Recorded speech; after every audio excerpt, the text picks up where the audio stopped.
Who you gonna call? The local pizza joint.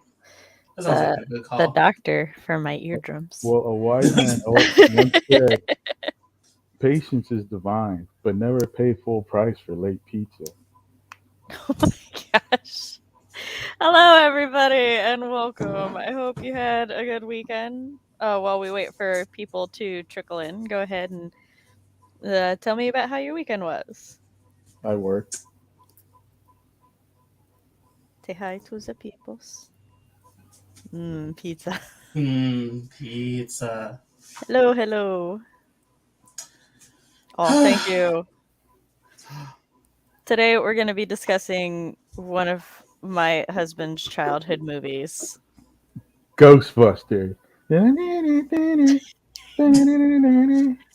I have thoughts and opinions that he begrudgingly agrees exist. So, but I also have good thoughts and opinions. So your opinions are valid; they're just wrong. No, that is not the situation. Nor will it be framed that way because of what it is about. So no, not at all. So. So my weekend, it was good. It was hot. So my roommate turned on the air conditioning and didn't tell me, so I walked into the bathroom. And I was stunned for like a good 5 seconds. So I was like, oh, cold air. This is new. Do you not have cold air? Huh? Do you not have cold air where you're from? Well, our AC's been off. Well, our AC's been off for like, because it's not like, it hasn't reached like the too hot point yet. And we had 3 days of 80 degrees. And then he's like, I am turning this on. Click. Didn't tell me. Okay, at 3 days of 80 degrees, it should have been on. That's my opinion. My opinion's fact on it, though. Listen, that was my opinion, but it's not my house, not my bill, so it's fine. No, don't suffer. You get a window unit, plug it up. I have one. I didn't want to fight it because I have a bookshelf where it's supposed to go because we got central air. That's fair. Blocking all natural light. Yeah, it's fine. It's fine. It's cool. Well, it isn't blocking natural light because it's behind me, but it's just where the unit would go. There's now a bookshelf. My weekend was busy. I had a baby shower. I had a library run. I had a live stream. I had a visit with a friend. An unexpectedly long visit with a friend. Not complaining. I just intended to stop by, drop off a cologne, leave. But we ended up staying an hour and a half, which was great. Had a great time. I am semi-low energy today because I'm not feeling good, but it's fine. It's fine. My husband has brought the energy instead. Cody always has it. I was going to say, I'm just here vibing. Would you believe I'm an introvert? Clay gasp. An outgoing one. Only in certain situations.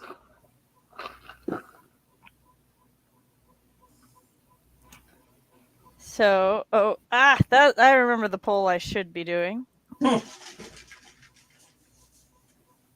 And is it a poll of sprint times? No.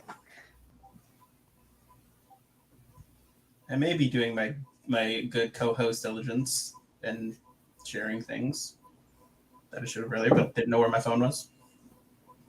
It was fine. was not in my hand. When I'm home, my phone is almost never in my hand or in my vicinity. It's just thrown about somewhere. Katrina worked Saturday and streamed yesterday. Ooh. How was the stream? Was it good? Were you productive? You I don't know would what the stream was know about. if you stayed the whole time, Cody. I'm sorry. I went shopping because I needed to go clothing shopping. Yeah, we saw it and then we started talking about you. That's only like I get to go watch the VODs now? Yes. I love learning things I never knew about myself. So, I put up a poll to see how many people have and have not seen the 1984 Ghostbusters, because if we've had a lot of people who have seen it, then we won't like linger too long on explaining it scene by scene. And if we've had nobody who's ever seen it, well, then I guess we have to explain it scene by scene. Yes, we're gonna do that anyway. Did you forget Katrina was our third, Cody? Is that what happened? No, I'm asking her how the stream went. Because For her? on her side and my side were totally different experiences. I Also, I that's left fair. halfway through. You did. You abandoned us to go be responsible. And get new clothing. Because I hate clothing shopping. I will spend $60 on food with no problem. But clothing that I need for myself, nope. And it's the hardest time. Food is also imperative for survival. Also, if you would like input into our June Pride movie, I selected 5 from the giant ass list of recommendations I was given. Thank you, audience. I greatly appreciated it. So the link is pinned in chat. You can go vote on which movie you want to see.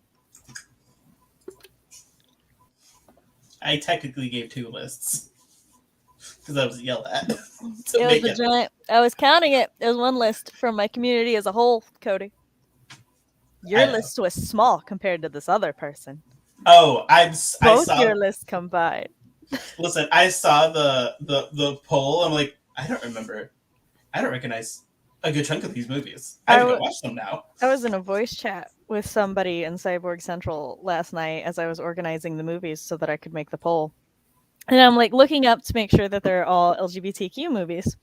And as I'm listing some of them, the person I was speaking to was their LGBTQ plus, and they're like, I haven't heard of half of these. They're like, where are you looking at a list? I'm like, I will send you the list when I am done organizing it. And they were like, I would greatly appreciate that. So I know. Not me going to the community tab right now to check out this list. Cody, just go to the movies, Milo.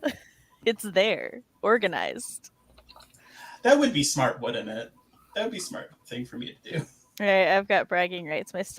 My stepfather invested in Ghostbusters. He was in the pitch meeting with Dan Aykroyd, liked what he saw, put some money in, and made a pile of cash. That's awesome.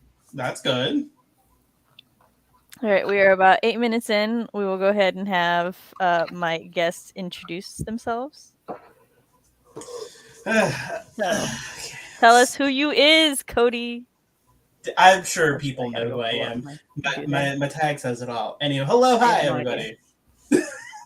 People don't know me. Who's this fool? Hello, hi, everybody. My name's Cody Keller. I'm a gay creator. I like to make gay shit because street people had it too good for too long. I am currently working on my debut novel, which is about witches and werewolves and things of the nature. I am currently due driving in my MC so I can get this bitch done. It's my goal for the end of the year, is to be at least done with draft 1. That's my goal. And yeah, no, follow me down below. We're gonna sit here, talk about Ghostbusters, ghosting and busting, and maybe other things. Because busting makes you secretly feel didn't watch good. the movie, guys. Don't tell Sam. It's fine. Babe. I'm Chris Corazon. I'm a straight author, and I write for straight people. And I have not had my time in the sun yet, so I'm sorry, Cody. Actually, I write whatever. Also, his pen name is Chris Calavera. What? When you No? look for him, Oh, fuck. It's I got so confused. I was like, what? I was also like, who? Who is this man? that was for Valentine's Day, I guess, when we talked about some love tropes. Yes. That's when we talk. Yeah, we talked about love tropes that day. I Okay. work a lot, so I'm tired. He I does. work today. He is Chris Calavera, and continue with the rest of what you were saying. And you can find me on Twitter and I guess Instagram. And on my imaginary YouTube channel, Writing Dad Christopher Calavera, where I talk about dad things, writer things, and gaming things.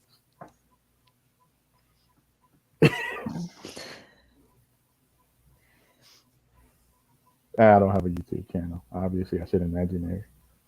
Is it my turn now? No, I'm not done. Yeah, it's your turn. And I'm Writing Mom Samantha on Nasset. This is my channel where I talk about writer things, parent things, and writer parent things. On Mondays, I host live streams where I either host writing sprints where we chat and get some work done together, or live streams like this where they're Let's Talks and we talk about whatever the fuck I want to talk about or whatever chat votes on. Like today, we're doing the 1984 movie Ghostbusters. When I start posting regular content again, because I have not given up, it will be on Thursdays. If you would like to see a sample of my writing, you can go to my website, SamanthaLNasset.com, and read my spooky flash fiction. And while you're there, you can sign up to my newsletter to keep up to date with all things Sam. And very excitedly, for my June newsletter subscribers, you'll be able to read All That Glitters before anybody else gets to. So, sign up if you would like to read the murder story ahead of everybody.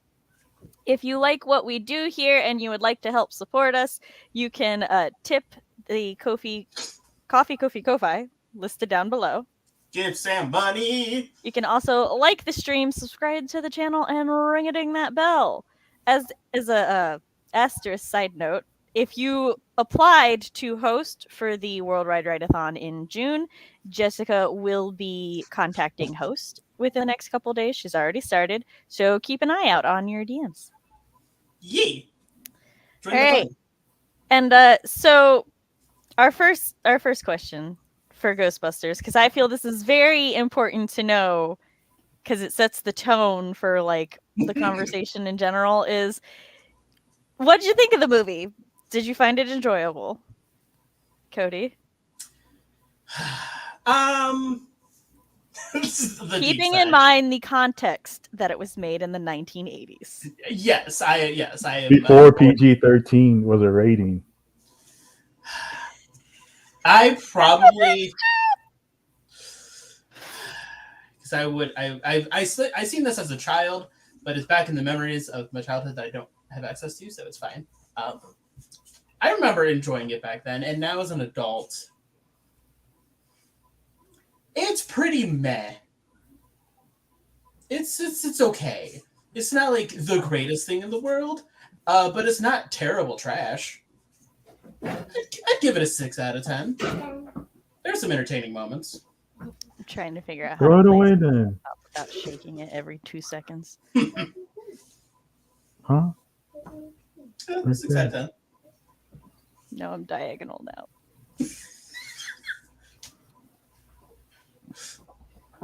I wasn't feeling good today, but this is what happens when I don't have the table. Babe, what did you think of the movie? Did you find Ghostbusters. I fucking love Ghostbusters. I fucking love Ghostbusters. It is like top 25 movies of all time for me.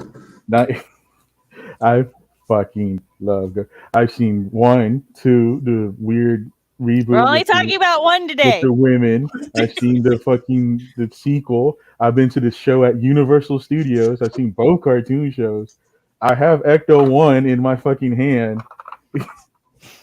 So you hate it. Okay, that's what I got. Can't stand it. Ghostbusters. I saw Ghostbusters Despises. as a child when I was a very small child, and that and the Ninja Turtles movie is like deep within the grooves of my brain. It's cemented. It's chiseled in there. I'm sure I loved it. I love Ghostbusters. 1984, 1989. I don't remember the Ghostbusters too. I love Ghostbusters. What did you think of Ghostbusters? I mean, Ghostbusters. Yes, chat, also let us know your opinion, well, whether or not you enjoy Ghostbusters. I have mixed feelings about Ghostbusters. I watched the Ghostbusters cartoon show before I ever saw the movie. So when I went to watch the movie when I was older, I was very much expected. I say older, I mean like 11, but I was older than like 8. I was disappointed that it was tonally not the same and that there were just differences. Slimer was unimportant in the movie. He's a very big part of the cartoon. I was very shocked of how unimportant he was.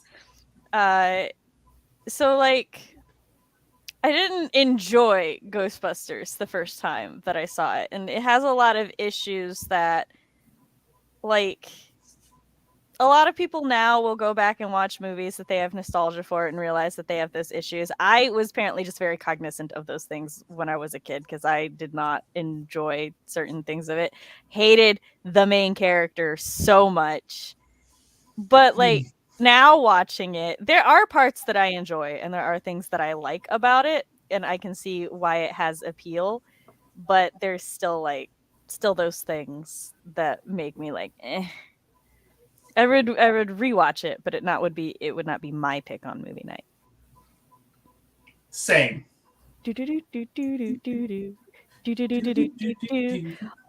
Yes. I have an entire point dedicated to that. All right. I like how back in the 80s, something that didn't necessarily have to be made for children. Even this movie was PG, but this is before the creation of the PG-13, and it wasn't like Columbia TriStar's family collection for families. But obviously, there's a whole bunch of like not kid appropriate things happening in this motherfucking movie. Very much so. But they're like, yeah, we'll make a cartoon out of it. All right, so we've got quite a few people. About a fourth of our audience has never seen Ghostbusters. I would summarize Ghostbusters as I have brain fog, so bear with me. Ghostbusters starts out as a story about these academic men who work at a college. One of them is very clearly a fraud.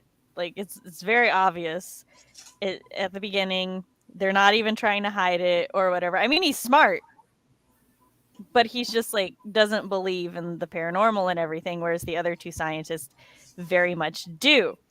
And they end up losing their grant, but no, wait, before they lose their grant, right? Mm-hmm. They get called in to solve this mystery about a librarian ghost. No, they had heard somebody report that there was a ghost sighting at the library, and because they are paranormal researchers, I think. Egon and Ray are. Peter's a parapsychologist, so he handles stuff about ESP and telepathy and stuff like that. Yeah. Oh my gosh, the opening scene. We'll get to that later, Cody. So they respond to like, because they're not like known for like, oh, these are like people who know ghosts. They just kind of like have their ear to the ground. But yeah, and then they find definitive evidence because they like come in contact with the ghosts and they like attempt to fight the ghost. They attempt to make contact with said ghost. They had no plan. They had no plan whatsoever. Their plan was no plan. I do enjoy the fact that they're like they kept going back and forth. They're like, so what's the plan? Like, go talk to her. That didn't work. All right. Well, now what do we do? That was one of the things that I appreciated about the movie was that it definitely showed them that there's no precedence in their field for any of it. So they were making shit up as they went and trying to figure it out from the ground level up. But so then that happens. They go back. Egon has the data he needs to now make ghost traps and the proton packs and everything. But they've lost their grant. They're not taken seriously. And so then they're like, you know what? Let's just go into business for ourselves. Peter convinces Ray to mortgage his house so that they can afford it. they get. I'm doing a very fast one since 3/4 of the audience has seen it. They brain died. Start a business. Yes, they start a business. They go. They get the firehouse. They hire a receptionist, which was very smart of them to do, because Mhm. none of them have genuine people skills. Even though the movie tries to convince me Peter does, none of them actually do. I don't know how. And yeah, so they get the receptionist, they get a call, they go investigate it. That call doesn't end up going anywhere yet, but it is a very important call because that's from Sigourney Weaver's character Dana, who will become massively important throughout the movie.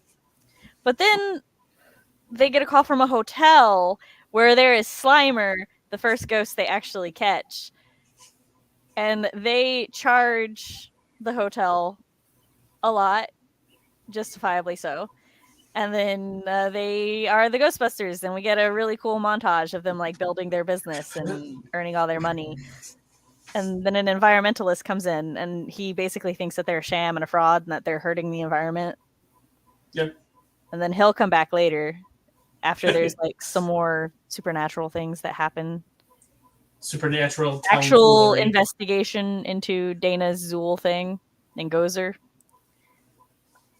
So, like all this time, yeah, they're building up Gozer the Gozerian and Zool into, or so that like something's going on.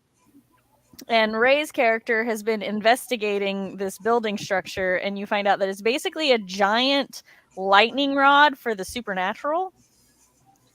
And a lot of like they've been getting a lot more ghosts and undead sightings, and there's a lot of references to revelations, to the end of the world, to apocalyptic things. And then eventually, because of the environmentalist, all of the ghosts escape. They get out. They're not in the storage facility anymore. And Zool and Vince Clortho possess two humans. They are the gatekeeper and the keymaster. And it wasn't until this viewing that Chris and I realized the symbolism of those names. Yep. The moment they said it, I'm like, all right. But then they get like arrested and they have to go on trial. But then they're given permission from the Pope and the mayor to go fight Gozar, and then they do. And the fight with Gozar is actually one of the most interesting parts of the movie to me, and it was done really well within the limitations of 80s CGI and green screen. But it was still like, it's still really fun to watch even now. You mean just putting a painting in the back and then you just green screen it?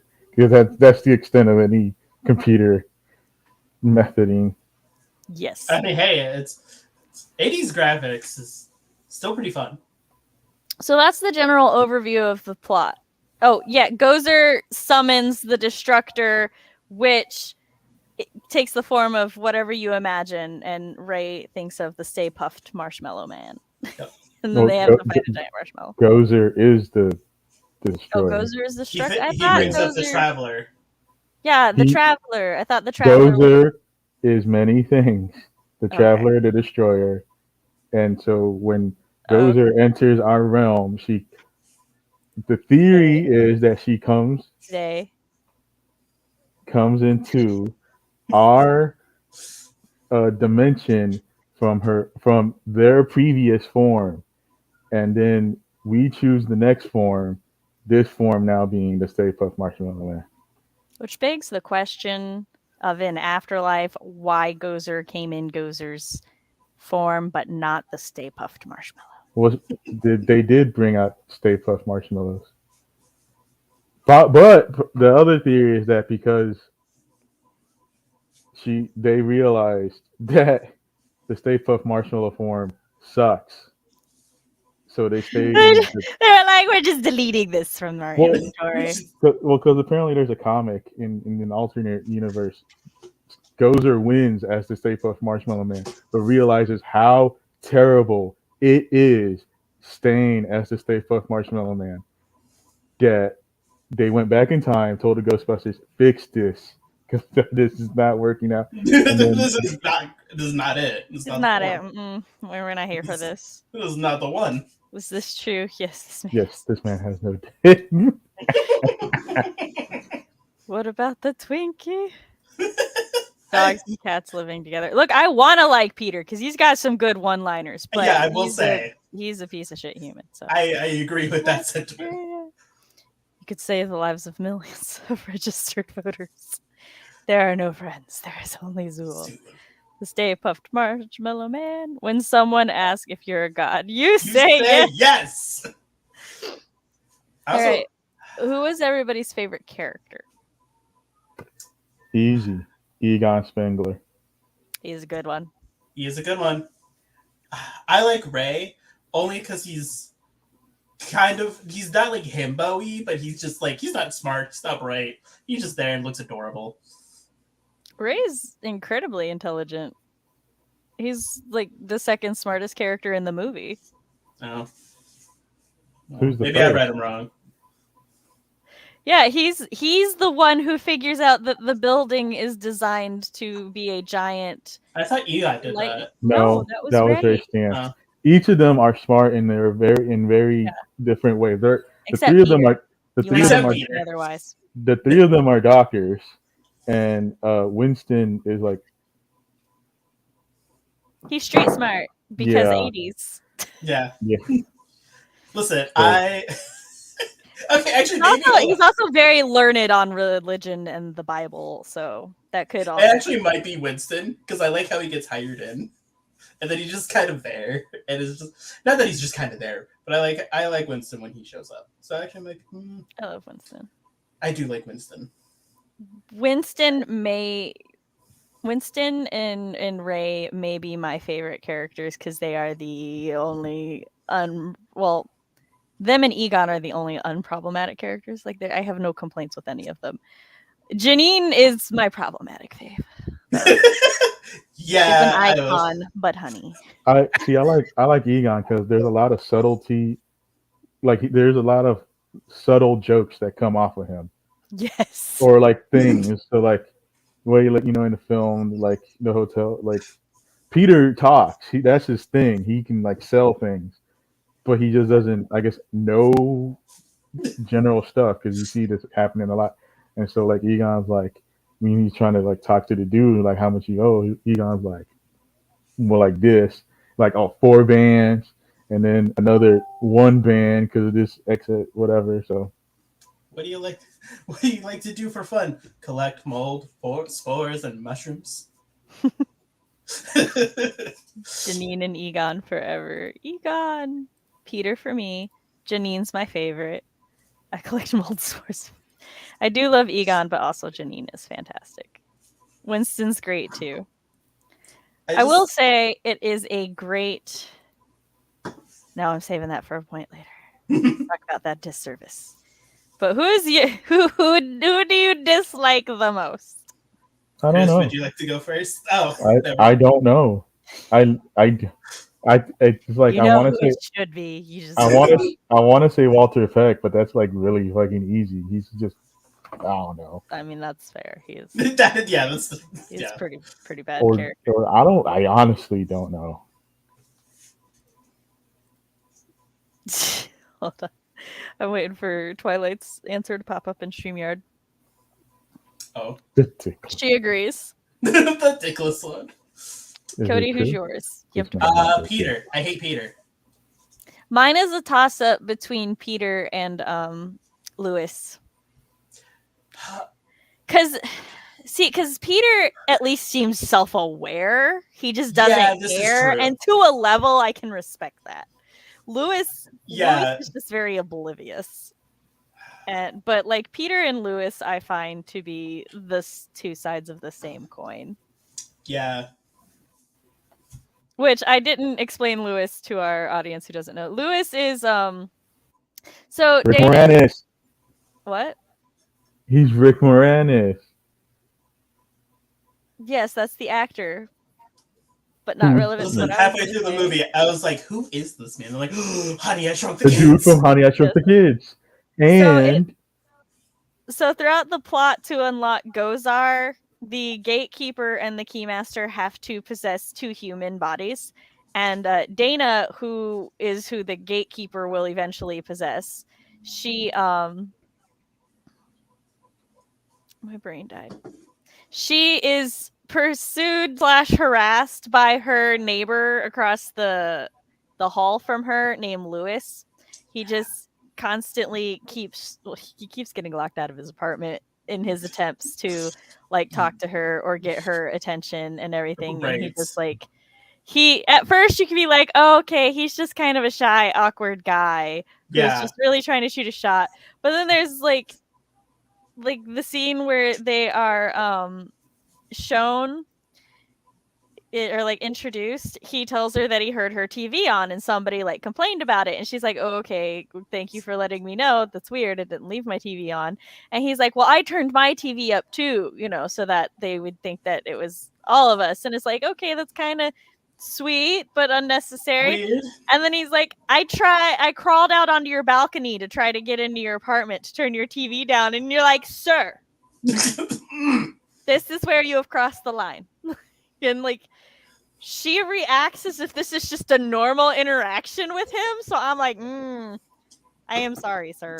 See, I don't like Lewis, but he's not my most disliked character. Yeah. Yours is Peter, which Yes. is reasonable. I can't pick a favorite from the movie, but Slimer is my fave from the cartoon. Slimer could continue to be your fave in the movie. He is an innocent poltergeist who just wanted to have dinner when he was suddenly just hungry. But these poor men. Yeah. It's fine. It's fine. Lewis gave me an ick feeling as a kid, still does. Yes, he is a badass human being, but as this particular character, Lewis, he played sleazy well. Yes. So, and I don't know if I'm pretty sure he was written like this, but Bill Murray as Peter is great. So what's a part that stuck out to you? Everybody gets to talk about a part that they found particularly interesting or icky or just sticks out in any way. The most iconic moment when the Stay Puft Marshmallow Man comes out, and then Ray's all like, "Oh man, I thought he wouldn't hurt us," and blah blah blah. And Peter's like, "All right, well Ray, I can't count on Ray. What about you, Egon?" I'm like, "Nah, I'm terrified beyond any rational thought right now." Egon would probably be my favorite character if not for the fact that I enjoyed Janine's sass, and just Ray's so huggable. Yeah, that's why I like Ray. Winston, I like Winston. Yes, Winston's good too. I like all of the Ghostbusters who are not named Peter. I'm just trying to rack my brain of all the scenes. None like particularly like jumped out at me, other than probably like just 80s CGI, but that's not like a particular scene. Ones that stick out to me are like when they're doing the when they're trying to get the firehouse, which like Chris pointed out earlier, Egon and Peter actually have like a really good hustle going together. Like, and then Ray showed up. They're the charismatic cop and the straight man. So like they're trying to talk the realtor down because the firehouse is in a lot of disrepair. And so Ray like kind of plays a little, or not Ray, Peter plays a little bit dumb in the scene, and he's like, well, I don't know. What do you think, Egon? And then Egon's just like, well, the wiring's bad. It's not going to be able to give us the energy that we need. There's like some things wrong at the foundation. And he's like, legit things. And so they're like trying to work her down. And then Ray comes down the fire hole and he's like, guys, this is just great. We should get it. And she looks at them like, gotcha. And they look at each other. You can tell Ray's just like, guys, what are we getting internal sigh within guys, we should stay here tonight. So I love that part. And then the part where like anytime somebody gives Ray something sweet to eat, Or Egon. Egon. Every time somebody gives Egon something sweet to eat, because he has a sweet tooth, and it's just really nice, subtle storytelling. And a scene that Chris pointed out while we were watching it is before they get like their first call, they're sitting there eating dinner, and Ray and Peter both have beers, but Egon has a Coke because they're still on call. So one of them has to be the designated driver, and because he has a sweet tooth, so he's drinking Coca-Cola. I just remembered a scene that stuck out to me and that I liked. It was the first time we meet. Gosh, I forgot their name already. Gozer. The Gozerian. The Gozerian. Yes. When I literally when the doors opened, I was just like, oh, okay. It was one of those like moments where I'm like, am I sure I'm gay? Because like Cody's questioning, am I gay? Am I right? am I pan? 28 years later, still questioning. I mean, your gay awakening with Sailor. Yeah, well, this is true. I your really gay do card's like. always in question, I guess. I do love me some androgynous female presenting figures. Fit in the same line. Anyway, that's a conversation for right. later. I do love me some You were androgynous gonna say something, femininity. babe? oh yeah, that Gozer is played by a woman, but definitely has masculine like traits in their character design. Gozer So, like, reminds leans to feminine yeah. stuff too, ambiguous, androgynous. Gozer reminds me of he was one of the 80s icons for pushing gender bounds, and I cannot. David Bowie. Thank you. I was like, Billy Idol is not him. I know. But he looks like Billy Idol, which I used to get him and Billy Idol confused a lot, and like my confusing them confused one of my friends until I actually pulled up 2 pictures of them side by side, and they were like, "Oh, I see it now," and I'm like, "Right?" I was thinking Billie Eilish, so there's that. No. I was like, it's someone who's like from the 80s. It's not Billie Eilish, but it's just no, she was in fact not born. I don't worry. For everybody who is a big fan of Rick Morris, there's a Moranis. For Rick, there's apparently a Honey, I Shrunk the Kids sequel coming. My favorite part was the kitchen scene when the eggs cook on the counter. It used to freak me out as a kid. I would peek in my fridge. I mean, that's fair.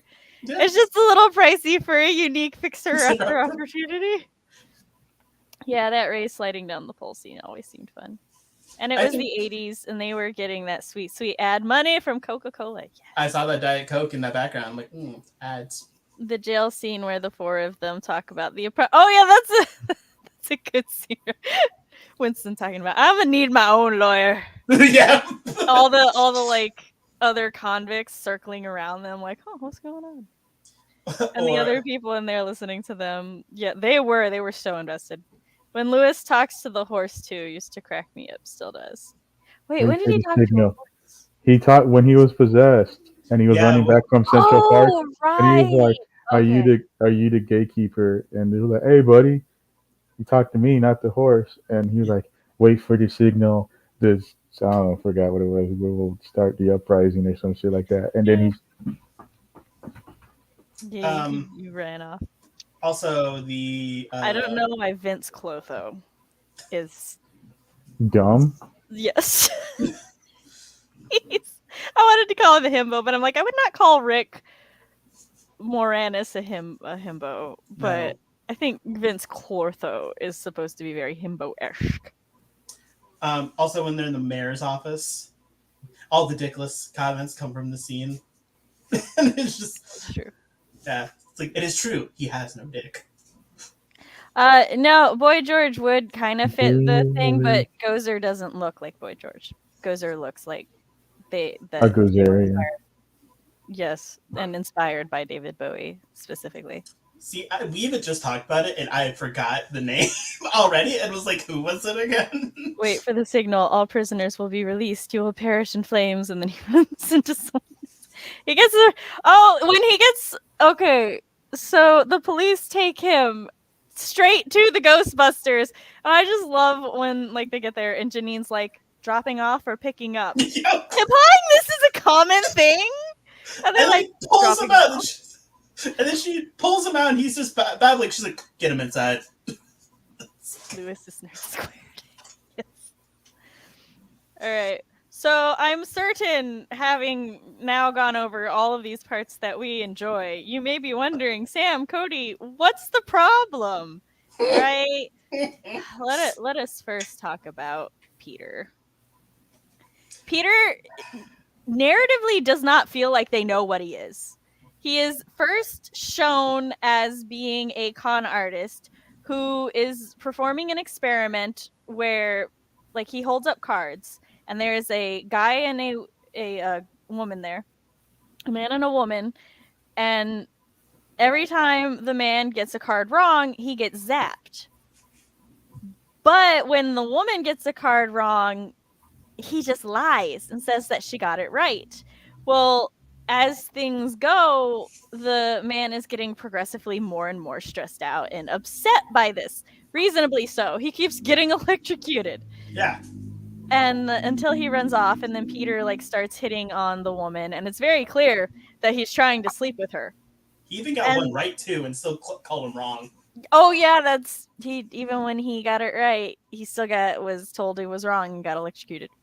And then he like winked at the girl like it was a cheeky thing they were both in on. Yeah.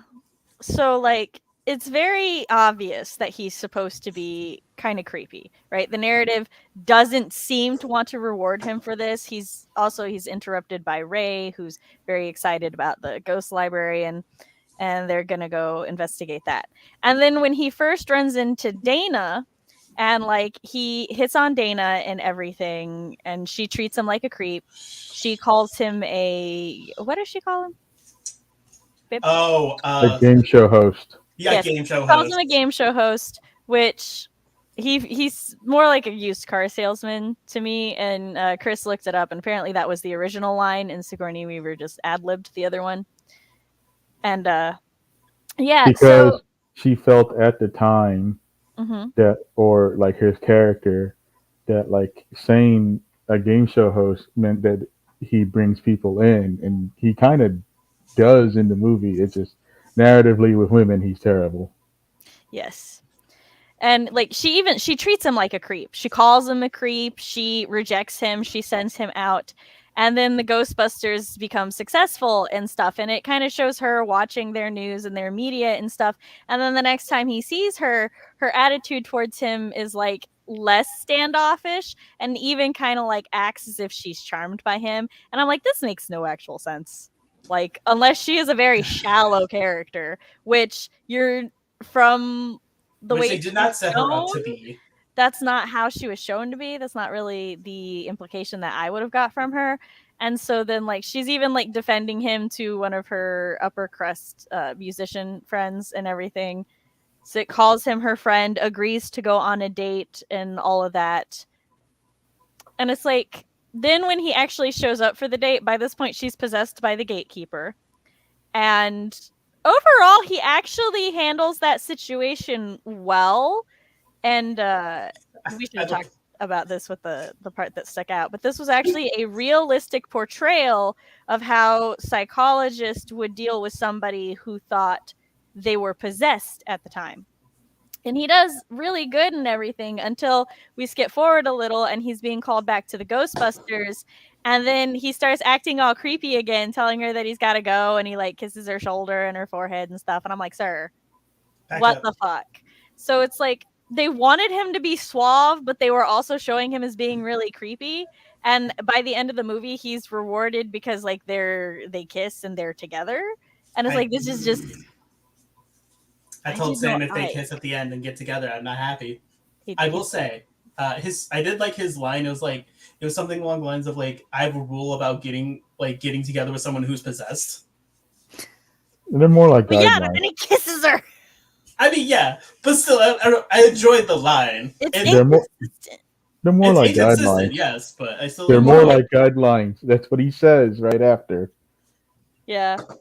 But still, that just makes it worse. Yeah. It's like, oh, I have this boundary. You're pushing it. Well, Maybe she was making a comparison to Richard Dawson, who was a creepy AF host of Family Feud who made weird advances at the contestants in the 80s. That could be it too. Yeah. Well, the one that kissed all the women. Yes.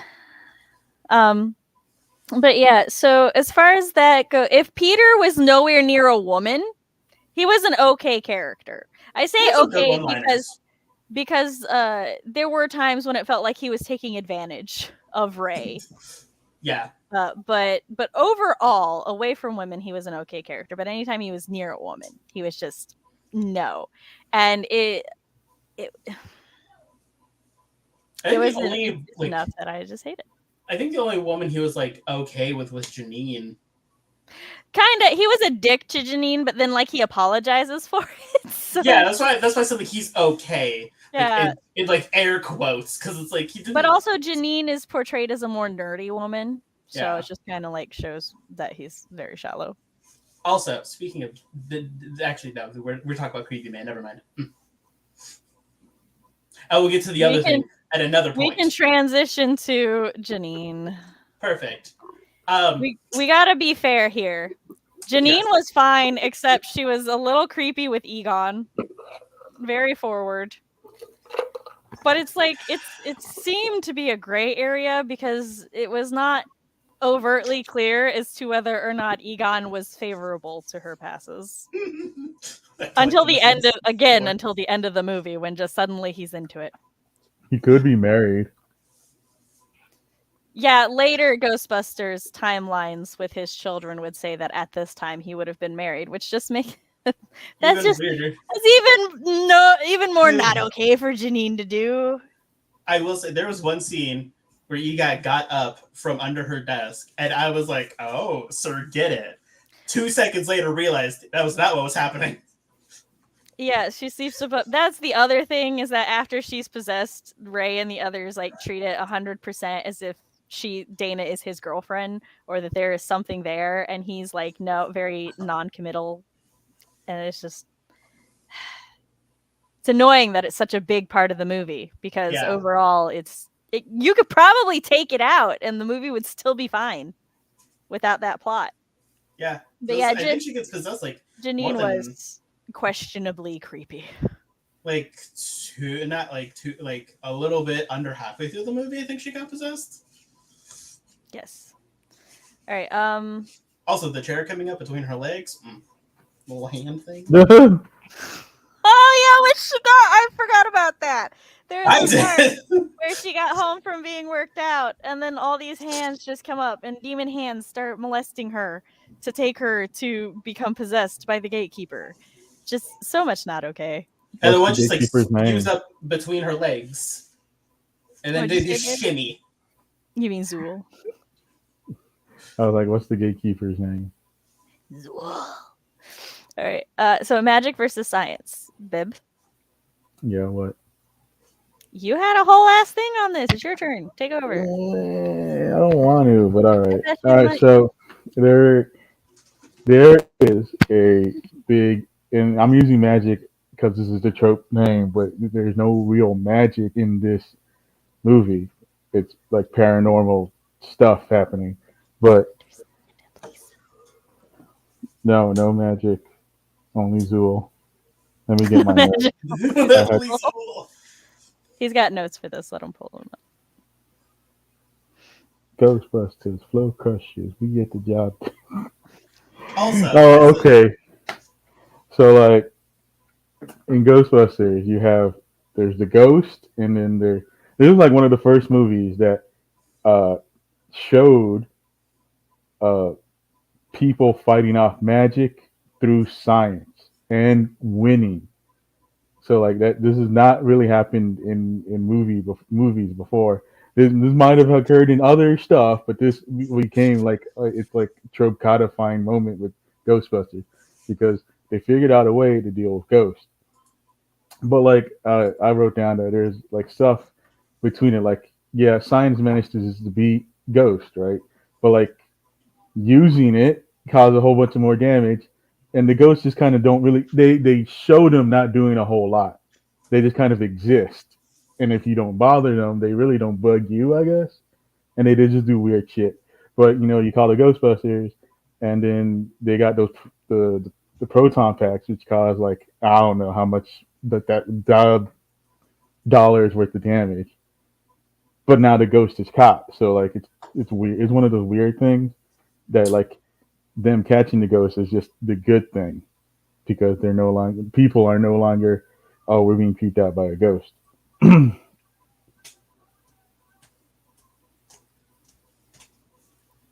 Cody, do you have anything to add there? I just think the proton packs were a giant pee-pee joke at the very end. Crossing First the of all, streams. say penis. You are an adult. I do like to say pee-pee in my own casual time. I hate it because then I just think of urine, and I'm like, a I penis mean, that's is kind of what urine. the joke. It was crossing the streams. Well, all right, so like this was made in the '80s, and in contemporary comedies in the '80s were like just weird frat humor, and this was produced by Ivan Reitman, who also produced Animal House, which is like definitive frat boy movie. So like a lot, you just see a lot of that influence in Ghostbusters. So yeah, you'll see crossing the streams when they're doing their little badass walk, and they're like, grab your stick, light them up, make them hard. Yeah, that was all in one scene. I'm like, at the very end, I was like, this is a giant dick joke. That's what this is. This is a pee joke. I'm not okay with this.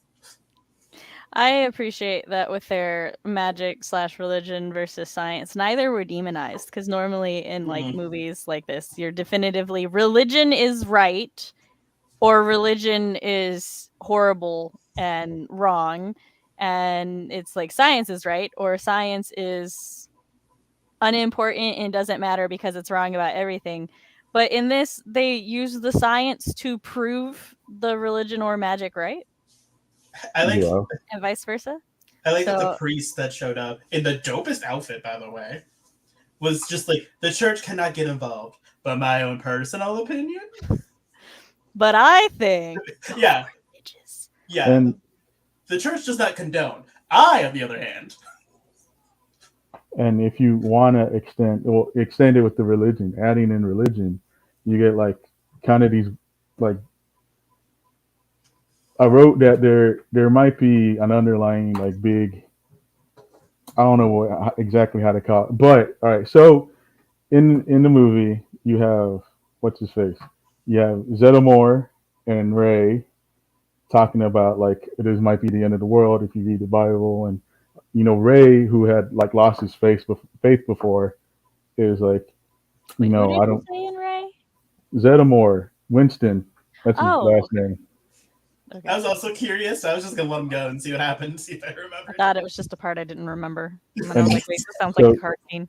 so they're talking about the end of the world and stuff, and like Ray doesn't believe in God. Well, he said he doesn't hasn't met God, right?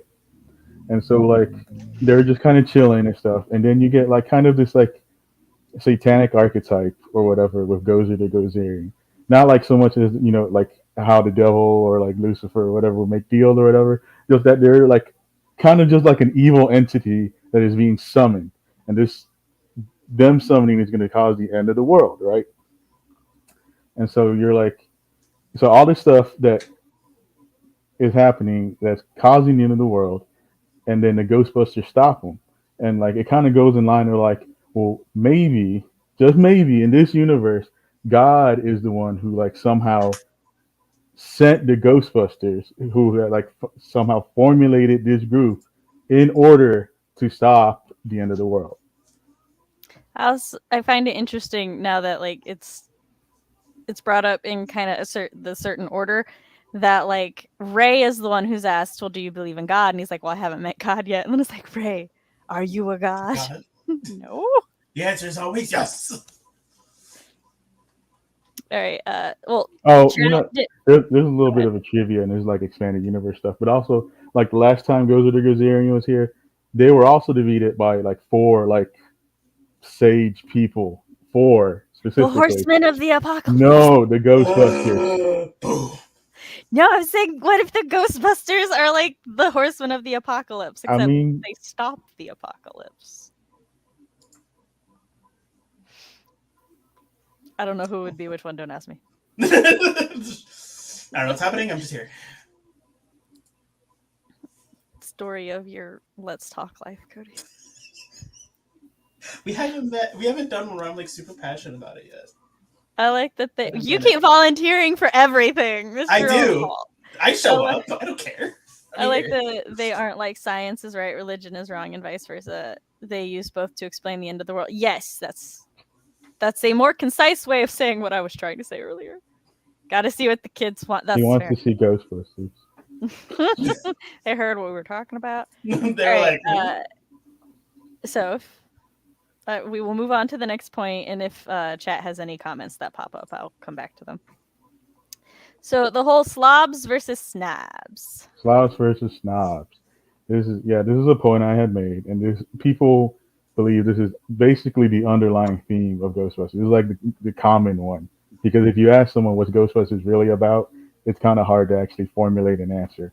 But people believe this is it. People think this is the most libertarian film created.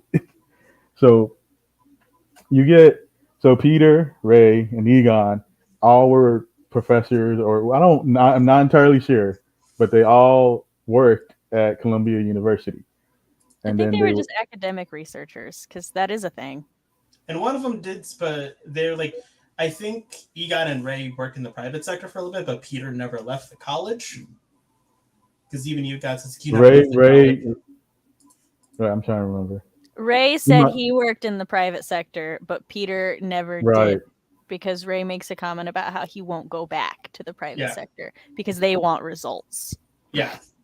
They want results. So like, they had a cushy job or whatever. So they were basically in the snobs until they became slobs. When they got fired, they had no money. They were shit out of luck, so they had to make a business.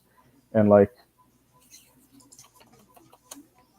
one of the quotes I remember bringing up was like, the dean of Columbia University was like, we believe we should use science for the betterment of humankind or whatever. But they fired them, right? But in the end, it's the Ghostbusters who, using science, has made things better for humankind, because they found a way to like. I mean, it's weird because like I said, Ghost didn't really seem to do anything except for this one that was going to destroy the whole world or enslave it. I forgot exactly, but like they ended up saving the world from Gozer to Gozerian. And then there's a whole bunch of other stuff, like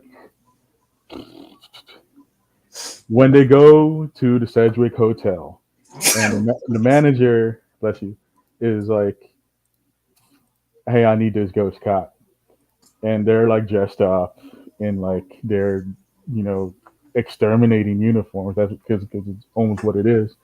And they go up and they catch the ghost, but everybody is like, "What are they doing here? They don't belong here," or whatever. They perform the service, and they go down, and then they're like, reading it like, "Hey, so this is what it's going to be." And the dude's like, "No, I'm not paying that much." I'm like, well, we could just put them right back, because they're the only ones who know how to catch a ghost. You're not going to be able to like. I feel like you're not going to be able to like talk your way out of that one, pay down or whatever. Because so like $5,000, and then put it back. Not versus Egon and Peter. And like they charge $5,000 to the hotel, which I'm sure the hotel can afford it. Yeah, especially a 5-star hotel like the Sedgwick. I don't think they would charge the same amount to like Dana. Right? It's very obvious that they would not have charged the same amount to other people, because like they, throughout the movie and the montage, they serve a lot of people in all income situations. So I do think that you're right, and though it's never explicitly stated that they have a sliding pay scale based on who is hiring them. And that's a really interesting note in detail that you brought up that I didn't even like think about at all till you said it just now. And what else? I was wondering, how are all these like people paying $4,000 for a extermination? Yeah, I just don't feel like they would charge everybody. No. And then there's like, like Dana's also a part of it, and she is with that dude from the orchestra, and he's like putting like the nasal spray, and because he's kind of like nerdy. And he's rich nerdy though. And like I know you guys don't like Peter. Nerdy. because he is a creepy man with he's creepy man. But like it's just like it in that scene is supposed to be like this dude is like high society, this dude is not, but he's I don't know. Yeah, Supposed to be charming. I feel like that's a narrative fuck up for the movie because Yeah. in that scene you're very obviously supposed to get that the musician is stuck up and he's Yeah. snobby and we don't Mhm. like him. We like Peter in comparison. But Peter's being kind of pushy and creepy and using his job to get to Dana and to like push her into a date Date. in an Yeah. otherwise professional setting. And the musician's just being very polite, very patient. He's just waiting, Yeah. clearing his sinuses. And then when Yeah. she comes over, he's just very politely like, well, who's that? How do you know him? What's his job? Just like very friend concerned. He's Yeah. not like Like, who are mega you talking jealous. to? He's Do I need not to smack him? possessive. He's just like that guy, rightfully judging Peter, who is very icky. So like you know, I feel like the narrative is you're supposed to get that in this instance, Peter's a good guy and the musician's not. But instead, I just am reinforced how shady Peter Hey, is. yeah. The It's like, entire why movie. also did not get a feeling that the musician was supposed to be romantically interested in her. He seemed Also, yeah. very platonic. So I'm like, don't really perceive this as a love rivalry. Yeah, because I think even Peter mentioned something about like that snob or whatever. I'm much better Yeah, than he him, does. and I'm just like, But are oh, you? what? First of all, are you? Second of all, what gave you like relationship vibes? Because I saw friendship here, buddy, and I'm the hopeless romantic. Right? It's like we like they sneeze No, and man, offer a handkerchief. that We're like, dude was jealous about Yeah, Peter. He was I like, "Oh, see his he is that shit off a guy." little yeah, dinghy, and I'm he's setting sail. supposed to be, but we're just saying it didn't. He that Yeah, perhaps the actor we know just what the for story's some trying to reason tell was not us. at all attracted to Sigourney Weaver, And so he and you couldn't know what? pretend. He ended up winning in the sequel. So like I don't know. The who The Peter musician? or the musician? Well, it's not clear, but Dana and Peter don't are not to get not an item. They don't work in the sequel. She had married She somebody probably else. just kissed him at the end because the adrenaline of him She saving I was had gonna say also he saved her life and she pulled her has out of a she's gargoyle. married somebody else. She has a child by somebody else. This somebody else is supposed to be in the orchestra. So Yeah, it's probably that man. Also, I would love to say, me, I was like, I saw the gargoyles, and I'm like, oh, is this a gargoyle reference? Looked it up. It was like, no, gargoyles came out 10 years later. If No, anything, it's actually gargoyles supposed to is a be Ghostbusters reference. the gargoyle in the way it's framed in that camera angle. It's a foreshadowing to Zool and Oh, I also knew that, but my yeah. brain was like, gargoyles? Is this gargoyles? No, it's not. So we shall move on to our next point. no, I'm not done. Oh, I'm This sorry. point's Go huge. on. Go Go on. on. I didn't even talk about the most egregious example, which is after this one. Then there's like Ivo Shander. He's an architect, right? So like high stand, kind of well not high standing, but like these people, High architects end. are supposed smart and they usually have money. And so like he built this tower to summon Gozer the Gozerian, who is a god. So like that's pretty snobbish, and yet I still loses mean, after the to be Ghostbusters. fair, to be fair, not all gods are snobbish. There's Yeah. some pretty down to earth gods, but Gozer does show up in diamond-esque attire and glowing. So I would agree Gozer in particular is Yeah. snobbish. I would not put Vince Clortho on the snob side. I would not either. I also like how it goes to the Gotharian came down, just struts down those stairs because there's a Yeah, set so of stairs Gozer behind it. definitely a snob. And then just like rubs the heads daintily of like the demon gargoyle dogs. Like, oh yeah, mm-hmm. But sorry, And we interrupted you. Go on. and then there is Walter Peck, the man from the EPA who comes in and is Was like, no good. "Hey, I need to see your shit because like I think you might be messing things up." Then Peter tells him, "No, you're not seeing my stuff without a court warrant." He comes back with one, and he comes back with a whole lot. Now I'm bring this up right now. This is actually above the EPA like thing. This is not what the EPA does. The EPA does not deal with like radioactive stuff. This is not them. This is above them. Yet he still took it to them. And, he's like he's trying to win over the Ghostbusters. He got the whole thing shut down. He somehow I swear I don't understand this. He's like they're all like charlatans or whatever. So he's like they have like light strobe event like shit whatever drug people. But like, sir, you had the containment grid shut down and there were ghosts coming out. What I mean, this is not something they have prepared for. So like, what are you just ignoring this fact that there are ghosts coming out the top of the building just because I hate the Ghostbusters? He And does then explain his reasoning though, as no, faulty it's as not it good is. enough. I didn't say it was good reasoning. I just said I just said that like because normally we're left to wonder what the fuck were they thinking, but we got an explanation for his stupid, and I wanted to appreciate that on the writer's behalf. And he gets them arrested, and they're in the mayor's office. He's like, man, they're like I misspoke, they not the they writer's make behalf, they on the writer's defense. they make all this Yes. shit up and whatever. And then Peter like selling them like, well, look, if he's right, then yeah, we'll get arrested. But if we're right, Yes.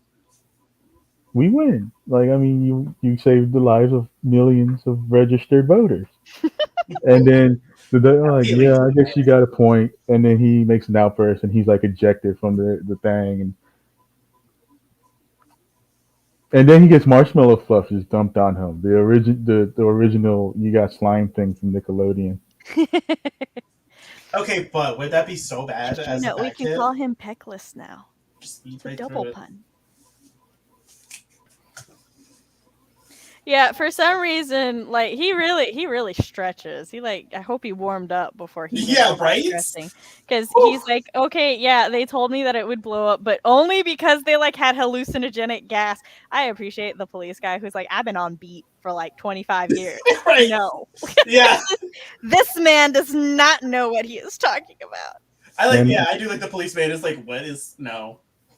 And it's just like He our did- heroes are just are basically just like if you took your exterminator and your plumber and they just somehow just through their skill But with ghosts. I'd say win. electrician more than plumber. Whatever. A Look, tradesman you're is king all of I'm saying. pedantic. Is a Yes, tradesman. right. I'm just saying a tradesman. Yeah. They're like, and I just love the ending because they're just like Caller. they were ready. They're like, we need to do this with the whole crossing the streams thing, but they had already said earlier, if you do this, you'll die. And Egon's like, there's a very slim chance of them living, and they're like, well, we still got to do it because otherwise Earth is fucked because there's going to be a giant marshmallow man. I also appreciate that, like, the other blue collar workers, like the policemen and I do not know what I think he was an electrician who came in to shut it down. Oh They were- yeah, They were both like, I don't know. They're saying that if we do this, bad shit's gonna happen. Right, Maybe like, we should listen to them. They built it. I don't know how this works. But Walter Peckless was still like, no, we're gonna do it because I'm right. Yeah. Like, And they're just like, sir. well, are you sure though? It's also- I mean, I guess I I'm do- getting paid to be here. I do find it very unfortunate, and it is a huge sign of the times that the villain is the environmentalist Yeah. who, while he was a dick and an asshole about it, he was still just trying to protect the environment and the people from what could have been toxic or it is very 80s. It is very 80s. A lot. I understand the EPA has a purpose. Apparently, a lot of people just hate the fucking EPA. I don't. maybe they're filled with a bunch of Walters who, But it solid intentions, but absolute asshats. Yeah. Because it was supposed to just show like government outreaching, not outreach, because that includes it. Extending Like, their, overreach, yeah, overreach. So, reaching one of beyond their those things. station. yeah, Are we Then- good to yes. Now I'm done with that one. Okay, just making sure.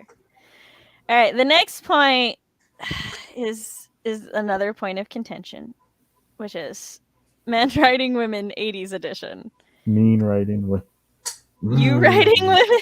No, you write mean. women better than this, otherwise I would not have married. I don't. How do I write women? Do I do it angrily? Do I do it like happily? No, you I just don't do it meanly. Is that right? Because that's what's on the thing. Mean writing women. be more clear when you're making fun of my dyslexia. Just sounded like you said me writing women. I also heard that. I'm like, what? See? You I know like I this- can't pronounce the last letters of words. I'm sorry, I am being insensitive to your dialect. That is my problem. Anyway. Oh, I thought it So was like a caveman reference. Like, me fight women. Me like women. no, Turns it's on. just Chris's Miami accent. He often drops the final consonant of a word. Oh. Yeah. Okay. But yes, so there are things that happen with Peter being yes, Katrina, I know. That's Jess. Are you sure that's Katrina? Yes, Jess, I There know. is no No. Katrina. There's only Jess. Anyway, y'all know I don't feel good. Y'all saw me take my painkillers at the beginning of the stream. Everybody hates me today. It's We're shutting equal. it down early. No, I'm kidding. Shut it down! Katrina, I love you. Why are you You're yelling at right. me? I'm sorry. Okay, back to the sexism in Ghostbusters. And So not yelling at Katrina. yes, I'm not yelling at Katrina for what Jess did, ganging up on me with Chris. Okay, so while Peter's shady assness is creepy, that actually is not what I just got the mom voice for no reason. I am sorry for traumatizing you. I'm getting yelled at by Fox now for the first time in like an hour. Oh, wow. Okay. Oh, Let's hear okay. high No, fives. he's just saying I don't hate you today. I haven't yelled at you once, and that's a record. That's fair. The record is broken though. I was wondering because I'm like I haven't heard from Fox all day. Okay, so Fox. our first sign of just oh my god, men in this movie is they interview a librarian, the librarian who saw the librarian ghost. This librarian is alive, for the record. It's not the dead one. And Oh, trivia Peter, fact. what? Trivia fact. You know, she said, well, he asked, like, has your family had any history of, like, what was it, mental illness? Mm-hmm. And Schizophrenia. she was like, yeah, my, what was it, great uncle or whatever? Mm-hmm. He was like, he believed he was Saint Jerome. You know who Saint Jerome is? Who? The patron saint of librarians. Oh, that's pretty cool. Mm, But big brain. yeah. The last question he asked her is if she's menstruating right now, which she says she's not. But I'm like, yes, because a common symptom of menstruation is hallucinations that cause books to stack themselves. That one, And dude did say, what does that have to do with anything? that's not The- the point, The though. bigger librarian? I don't fucking know who you are. Point was the joke was made at all.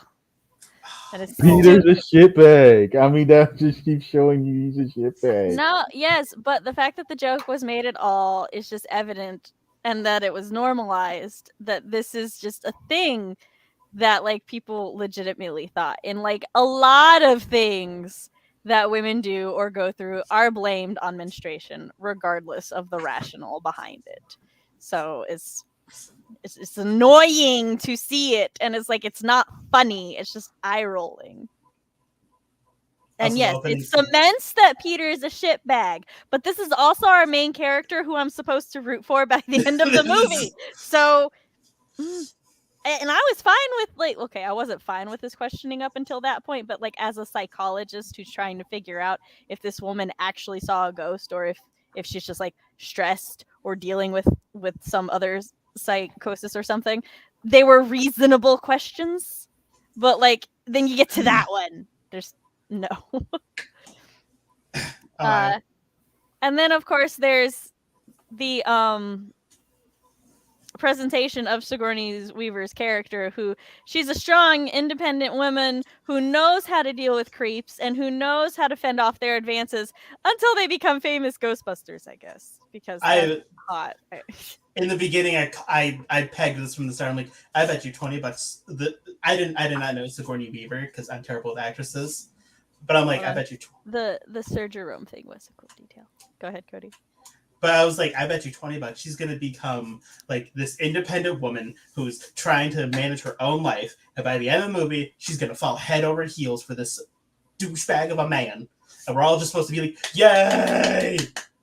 And she's supposed to be like, it's ugh. And I pegged it. I'm so angry. I get irrationally annoyed sometimes because I'll be watching a scene and like Peter will have just been with Egon or Ray for a while, and I'll start to like Peter again. Then he interacts with a woman, Yep. and I'm like, yeah, I forgot. Did you notice that like he didn't actually have a high opinion of Egon? Like they weren't friends. Yes. No, they were not. Nope. They just worked well together. Yeah, no, there's a big difference between how he treats Ray, which he treats Ray like his kid brother. He does seem to take advantage of Ray, but he also seems genuinely fond of Ray. He and Egon very much do not care for Well, each other. it's like Yeah. it's from what I understand, what I gathered is that they are kind of just lumped together by the university. They don't because they don't study the same thing. They're just lumped together. So like Peter's like has to deal with these two weirdos, and they're like, and I guess he does make friends with Ray, but I guess he and Egon had some beef. I don't fucking know. Then he gave him the crunch bar, then they start their thing. Like their main connection to tethering them together is Back to Ray. the women because they're important in this point. Fuck the men. So Katrina's like, she's like, "Are you sure you saw this?" I know that during my PMS, I suddenly see paranormal activity. What is that? How? So yeah, because the whole point I was talking about was that Sigourney Weaver's character Dana genuinely seemed to detest Peter up until he became a famous Ghostbuster, and then all of a sudden she was interested in him. Which, if like you could say that narratively this just shows that as a snob she was being very snobbish until like, oh well, now he's important and stuff. But then it's like, okay, so the most important female character in the movie is just being written to be shallow and materialistic. Cool. I'm gonna be honest, and like you make good points, and I have none to back mine up. I'm just saying I didn't get that kind of feeling, but You're like not a woman. I You're not gonna know. pick up on that. I mean, I feel you. That's what I'm saying. I'm like, oh, I'm just saying, like, I don't. I don't know. It's like I appreciate that you're putting it out there that it is something that goes over your head because you are. Well, I just look, man. I just cannot see Sigourney Weaver going like, yeah, I want that man because now he's making some money. Don't worry, I have a point about that coming up. So I can also see Don't that. you worry. Because we're talking about the woman. Oh my god! Yes, who fought aliens. I got you. I have a whole point for Sigourney Weaver. You may notice she's the only person I refer to by the actor name as opposed to the character. There's a heavy bias there. So I just hold on. When Dana goes to the Ghostbusters after the egg incident, and she's clearly upset, and Ray and Egon were trying to think of what to do, and Peter's just thinking of a lay. Yes. Also, what during this, she's like, I haven't gone back there in 2 days. I'm like, man, where have you been for 2 days? Where did you go? A friend's house, I assume. like or a hotel. She's got money. Yeah, like her mother, possibly, because she did talk to her mom. Yeah. So yeah, because I was just like, man, where did you go? I will say I do love her and her mother's relationship, especially like when she's on the phone and she's talking about her date. As much as I hate her date existing, she's talking to her mom. She's like, yeah, actually, I got a date on Thursday. And she's like, well, what does he do? She's like, oh, he's a Ghostbuster. I'm like, this is legit cute. Okay, yeah. I love this. And then we got to talk about the sexy 4Y. Because you talking about Gozer the Gozerian? No, I'm talking about Zool. Zool. The dress thing. Hold on. No, Gozer is an androgynous character who is not sexualized, even if they have weird heels. I respect Gozer's listen. Zool, okay, first of all, everybody, we got Zool and we got Vince Clortho, right? And these are two demon dogs that possess humans. When Zool possesses a woman, they get a sexified makeover with this very like ancient looking, off the shoulder dress with the also up the heel, and they like move and everything very sensually, and they look very sexy. Vince, however, just stays in his man clothes. Yeah. And it just stays in whatever like male thing. And which I'm using knowledge from this Ghostbusters and Afterlife, which has both of them, and I've seen both recently. So it's like poor Vince Clotho does not get a special attire, but like Zool has to be sexed up. And also, like, because Sigourney Weaver she's not conservative, but she's also not sexy. Sir, you're gay. You're not allowed to say Excuse? these things. She was like Shut the fuck the geek girl of the 1980s. But like in her outfit choices. No, okay. What you're saying is Sigourney Weaver does not choose to dress in a traditionally In a provocative way until Zool takes provocative. over. That's the way. That's the word you want. That's see. But also, I gotta check something before I say it because I think you're wrong. Because as I remember, granted, I just watched this yesterday and I have memory issues. Are you talking about Dana or Sigourney Yes. Weaver? Dana. Okay. Because Dana, as much as I keep calling her Sigourney Weaver, Dana's character, you are correct. Dana's character dresses conservatively. Yes. The most unconservative outfit she wears is her 80s workout attire, which she wears a sweater over. So yes, Dana's character does not dress provocative. I'm only talking about Ghostbusters. I'm here to talk about Ghostbusters, well, you guys. said Sigourney Weaver isn't sexy, and all the Sigourney Weaver stands here are like, excuse you. I understand that, but I'm here to talk about Ghostbusters and Ghostbusters exclusively. Sure. Zool said Dana had too many legs. Zool's like, it's really hot in New York. Girl, do you got AC now? I'm getting naked. Hold on. I got here from hell. See, what the thing with that, I mean, it's still like men writing women, kind of. Yeah. It was an excuse to put her in it, but you're supposed to get that Zool like enjoys being in a human and like likes having sex and stuff like that, and that's why it does what it does. Whereas Vince Clortho is like just a Gozer fan, so that's why they're just like doesn't give a fuck, and their whole duty is to to fuck each other. Yes. So like there's no need. We will get there as well. There's no need for them to do anything other than to show up.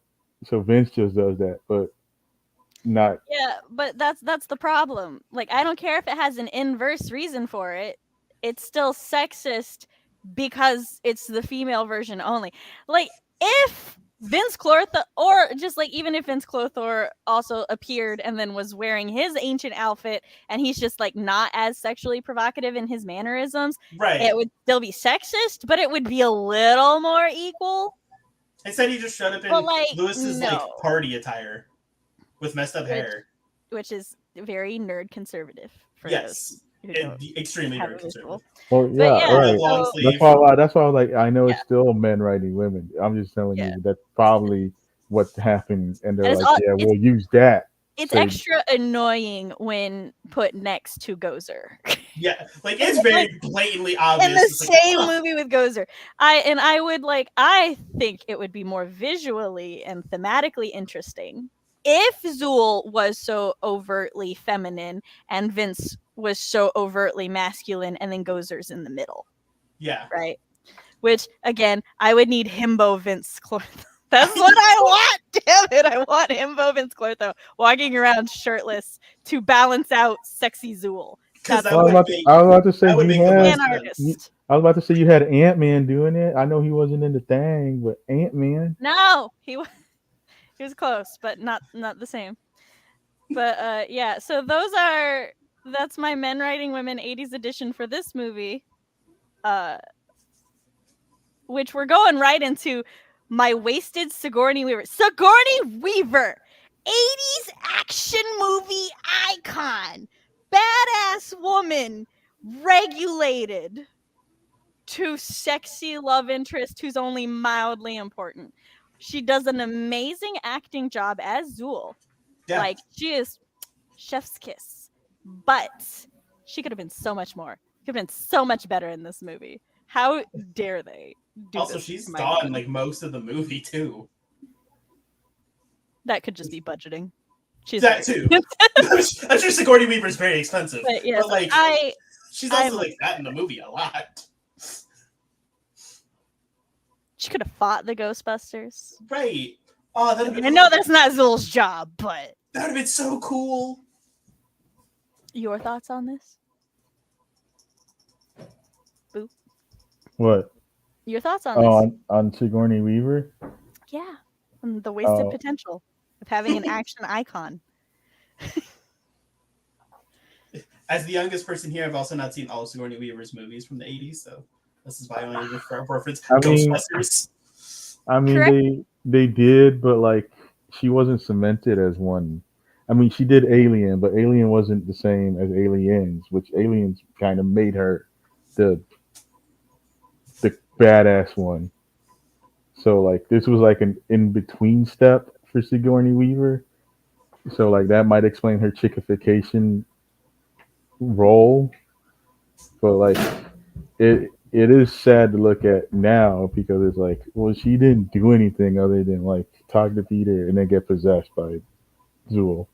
All right, so I will relent that the wasted of Sigourney Weaver is a 2020 hindsight thing, but I will still be salty about And it. I mean, she might. I don't honestly remember because uh, I think she might be better in GB2, but I can't Well, I honestly still give you think she that. was.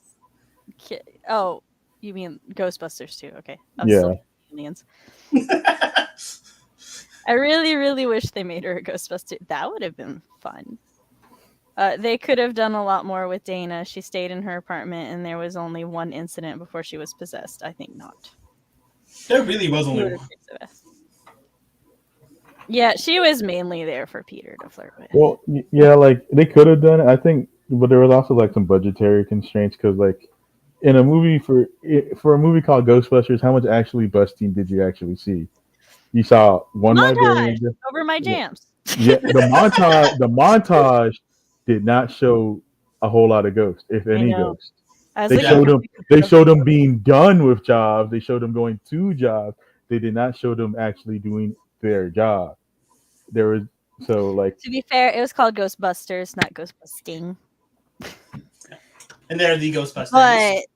But you are correct. I would have wanted more, which could have been one of Teen Sam's issues with Ghostbusters versus the cartoon. So you make a very valid point. yeah, 'cause as a child, I as a child, realistically, I only remember like the last 30 minutes of the movie, which deals The from good part. them going to the hotel Right, the good part.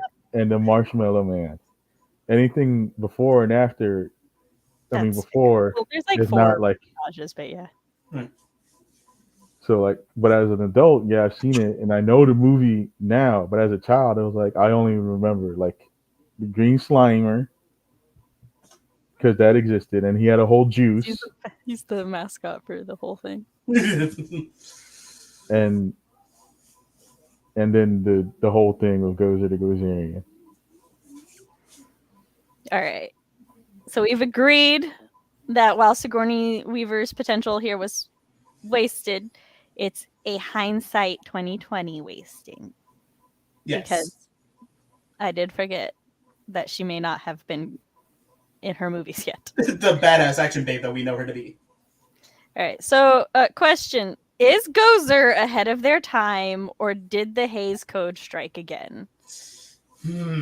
So, initially, one of the things I've always appreciated about Ghostbusters was Gozer the Gozerian, and how Gozer the Gozerian is very distinctly non-binary and androgynous, even like presumably modeled after David Bowie, which was one of the androgynous icons of the 80s.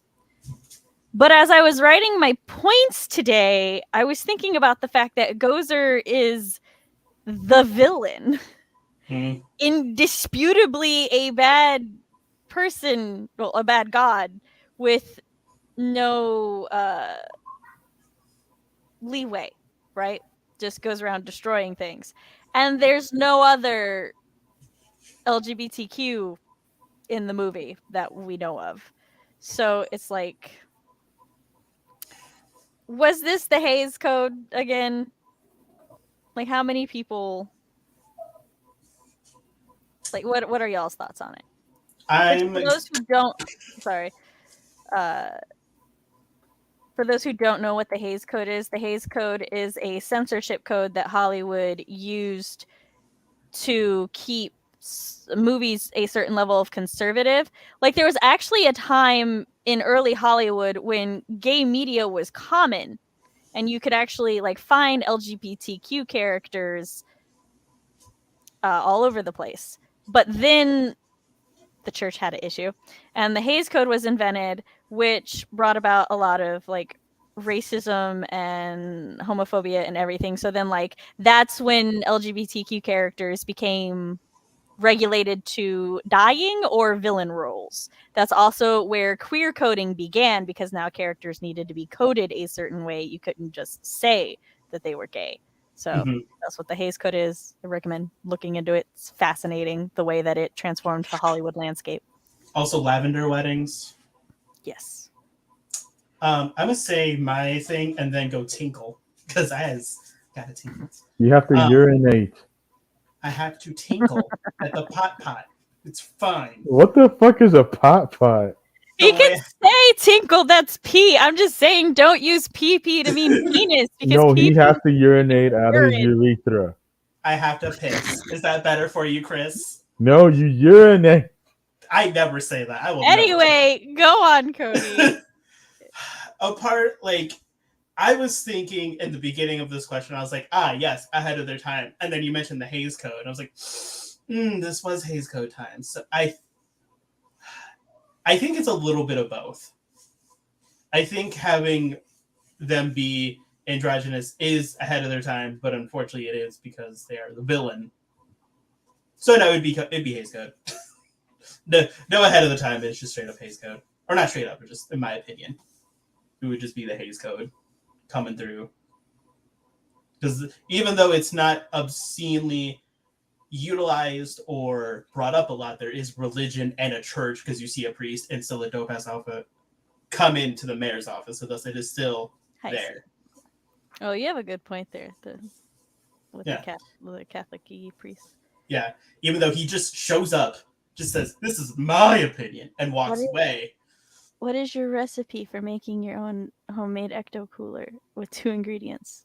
Oh, you said you'll dig it out. Okay, I look forward to probably you get some high C and then you get some ectoplasm and then. Please tell me where I can purchase ectoplasm for cheap. Gotta be fresh. Fresh. Gotta be fresh. Babe, what do you think? I'm not entirely sure about the Hays Code thing, to be honest, but I think that they were aware of the Hays Code and they tried to. The implications of them being of the villain wasn't like super problematic. So I think because of all the small details that goes into Ghostbusters, all these little things like the Saint Jerome thing, I feel they're like, nah, because it's an ancient Babylonian god. It had no gender. Well, back, no gender, but like it's like the concept of gender was a lot different in ancient times. So they were a non-binary androgynous god. Yeah. So they were like, we're gonna be able to use that to now make this character that we have androgynous and non-binary. All right. You kind of this is kind of like one of them things too, but like people believe the mayor and the Catholic priest guy were a couple. Yeah, because when he came in, he was like kissing his hand and all that. But I mean, granted, that is a custom, but the way he did it, some people were like questionable. So you think that like even though there was the Hays Code, that this isn't a case of the Hays Code. They were just trying to be respectful and pay homage to the religious authenticity of ancient religions that did often have gods that were both genders, neither gender, or could go back and forth. Because that's originally how I took it too. And like I don't feel the narrative demonizes Gozer for being. I actually like. Because when Gozer first appears, and I think it's Egon says it's a woman, and then no, that Winston said it. Winston's like, I thought Gozer was a man, Yeah, and and then Egon's like, Egon Gozer can explains be Gozer's whatever it wants to whatever be. Gozer Yeah, wants to be. So, they could be either or like, either or he, both or none.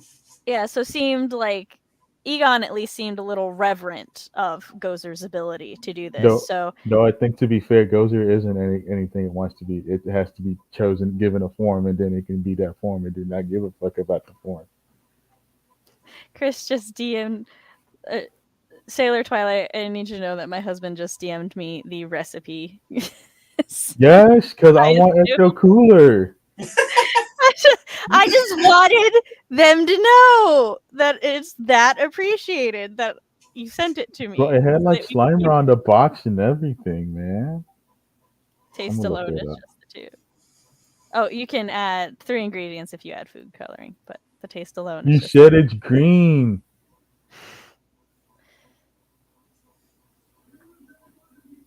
well, look, there's a video on YouTube. No, you Oh, can't see it. you have to lower your brightness. But all right, so I think we can leave this point at it was not Ghostbusters' intention to perpetuate evil queer character and that they tried to handle it in a more reverent way. But like if a queer individual is still rubbed wrong by this, I think they're still justified. So I oh personally Cody, was not, I but don't know if you heard that I got Chris the tail says end. no, Chris said that the mayor and the priest, a lot of people who have seen Ghostbusters think that they had a thing going on because of the way the mayor kissed the Pope's hand. I saw that. I was like, "Sir, this is a little sus." So, Okay, so all right, all right. it's possible. Our next point is dubious consent. So, the gatekeeper and the Oh, first, there's 2 dubious consent scenes I want to talk about. So during the montage of the Ghostbusters becoming a big thing and popular and everything, there's distinctly a scene where Ray is implied to receive a blowjob from a ghost. And I'm not sure how one should take it's played for laughs, and he does not seem adverse to it. But I'm still of the mindset, how do you turn down a ghost? Like, I was also thinking that too. I'm like, he doesn't seem to not want it, but also is just very confused. But also, how do you say no in this So it's like situation? so I consider that dubious consent, and like one of the things that did not Katrina's been waiting. She knew. She She knew I knew. would not forget that scene. And then the other dubious consent, which is an even bigger, this one is an actual problem for me. The ghost blowjob, like I said, it's like, it's just it's a little questionable, but overall, I think can be forgiven because, like I said, he doesn't seem adverse, but still I leaves thought me it was with a dream sequence, to be 100% honest. no. And then, but the other one is Zool and Vince Clortho possess humans, and it is implied that they fuck in these human forms.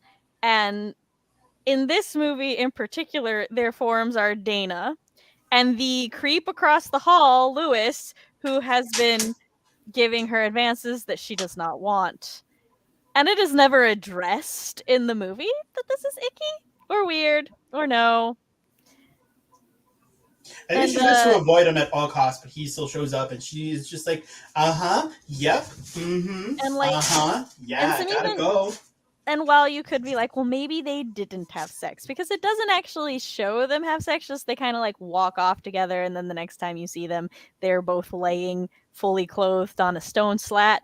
But as Chris pointed out, there's like an earthquake right before you see them laying, so it's like they shook the earth with their sex. So dubious. Plus the gatekeeper being female and the keymaster being male. That's like Pokemon. The symbolism, the Halloween How? costume. Explain, sir.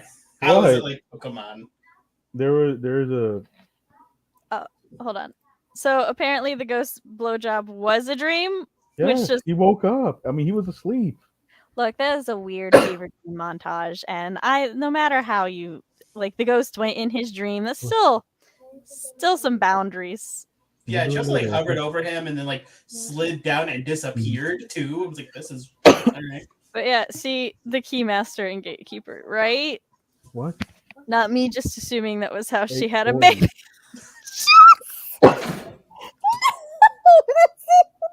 No.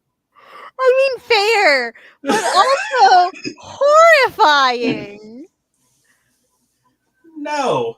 I think the ghost went into Ray's dream and did it there. That's the implication I got. So even if it is a dream sequence, it still happened. No, it's just part of a deleted scene, so they just made it a dream scene. Okay, so either way, it still happens, Yeah, it still whether happens. physically or No. mentally. It was Because it's a intended to happen. dream. He's been busting ghosts. Okay, so he's like, man, I'm a little Okay, so lonely. why is he supposed to? Why is he dreaming about busting in ghosts? him? Man, he lonely and wants. He is obsessed with ghosts. That's Ray's fucking character. Also But in Pokemon, there was a tag team battle with a woman and a man. The woman sends out a cloister. The man sends out an onyx. Look. is that the connection That we has were nothing really to do looking for here? No, I didn't get to explain to Cody, and I had to explain it to Cody. He had to explain that to me because I was floored. So what's the deleted scene? There's a deleted. All right, so what happens is, all right, so you saw when Mm-hmm. Winston and Ray were driving, right? Yeah. There was supposed to be a scene. I think it's in the book or something. I don't know. There's a scene where they showed where they went. They went to like a fort. It was called a fort, and they were supposed to be dealing with a ghost who basically did that to any man that showed up. It's not better, but it's just the scene.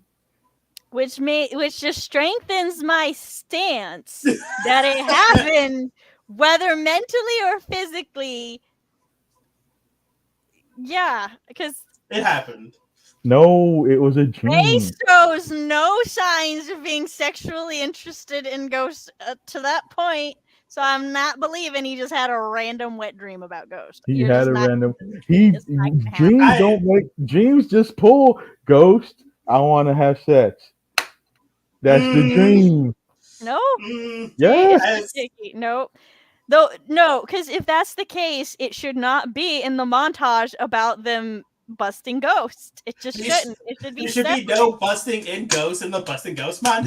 Well, I'm sorry, but the dream. They just wanted They to put can that lie all they frat want. They frat intended- boy culture of the 1980s They may have Animal agreed House on by that. Ivan I Reitman. don't care. They initially intended it. for it Why to is be this a the scene. most contested point in the entire ministry? Because it's a fucking dream. Canonically, it may be a dream. Wait, But- hold on. What happened with the toaster in the sequel? I don't remember the toaster. Katrina. Katrina. I think Ray did things to the toaster. That's why. Wait. Hold on. I can't remember. I'm gonna be honest. I know you can't can't. I'm remember. waiting for Katrina. Because Katrina might remember things. So this is what I remember. There is a toaster. No, it's not a toaster. There's pink slime in Ghostbusters 2 that reacts to your emotions. So they put the pink slime in the toaster, and they were showing people. Well, Ray I think was showing everybody that if you played like happy gospel music, the toaster is like blah, jumping everywhere. Yeah, while listening to music, and they were talking about it, and Peter's like, "You're not sleeping with it, right?" Of course, it would be Peter that says that. Yeah, but Ray didn't answer. Look, And I maintain my dubious consent stance, and no one will convince me otherwise. I'm with Sam on this one. And either Egon or Ray had this little smirk. So maybe Egon was Maybe it's Egon sleeping with it. But all right, our next point, which I actually meant to have earlier in, but I realized I forgot to make a banner for it, so I had to make a banner for it. So a neurotypical representation in the movie. This was information that Chris sourced for me. So Dan Aykroyd's character, who is Ray, Dan Aykroyd is actually autistic and on the spectrum. And he plays Ray on the spectrum as well, just using his own natural mannerisms and some, like, I think you said speech habits. Mm-hmm. Just I like that you wrote the basically, research. just basically using all of his like more subtle symptoms and everything that he is on the spectrum, but very much kind of playing it straight. So Ray is almost canonically confirmed to be on the spectrum. And then Egon shows more like obvious traits of Hollywood autism, which is a character who like the traits and habits and stuff that Hollywood generally assigns to somebody on the spectrum, which are not necessarily inaccurate, just not a one size fits all thing. We all don't look So the same, boys. yeah. So you are supposed to kind of get that both Ray and Egon are on the spectrum. As someone who is on the spectrum, I picked it up, but I picked it up subconsciously, but I didn't want to be like, are they neurodiverse? Because it's just something you kind of just like is a representation. This is the '80s, what? But like especially with Egon and his, I collect mushrooms, spores, and fungus. I was like, buddy, there's a connection here. Fox said this Let's Talk is the most tension-filled of all Let's Talk. It's not even about cannibalism. Well, let him put them in the fucking chat, because I can't see it doesn't exist. I'm sick of this shit. Are you done? Yeah. Okay. So anyway, yeah, with the aneurotypical representation, I was going to ask you, Cody, because you are on the spectrum about that. So I'm glad that like you picked it up. You just were hoping that you weren't projecting.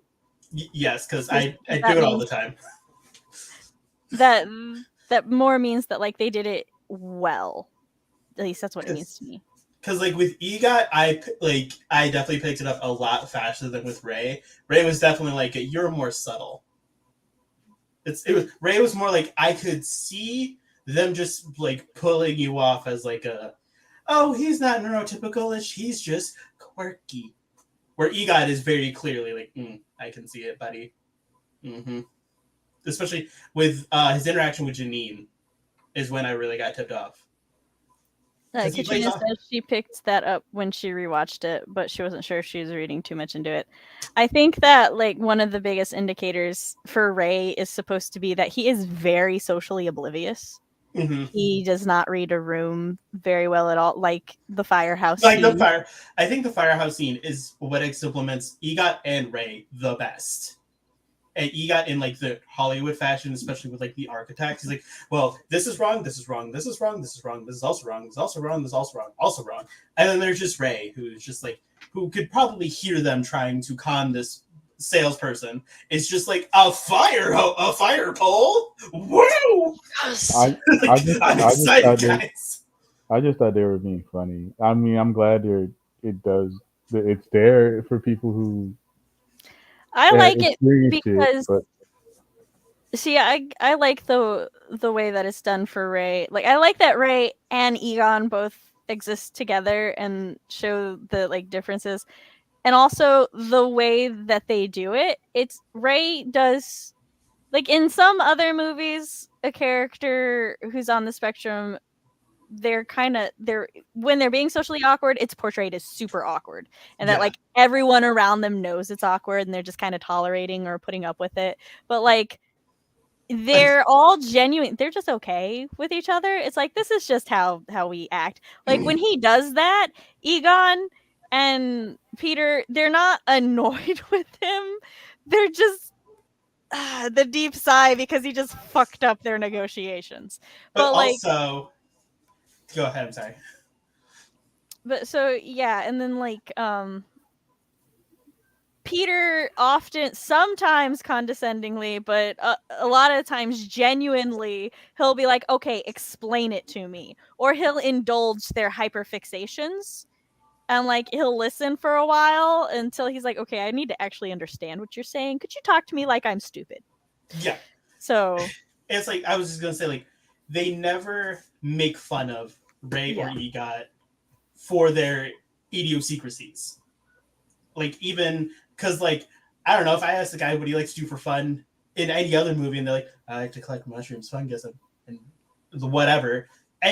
Almost any other movie, they'd be like, oh, you're a weirdo, aren't you?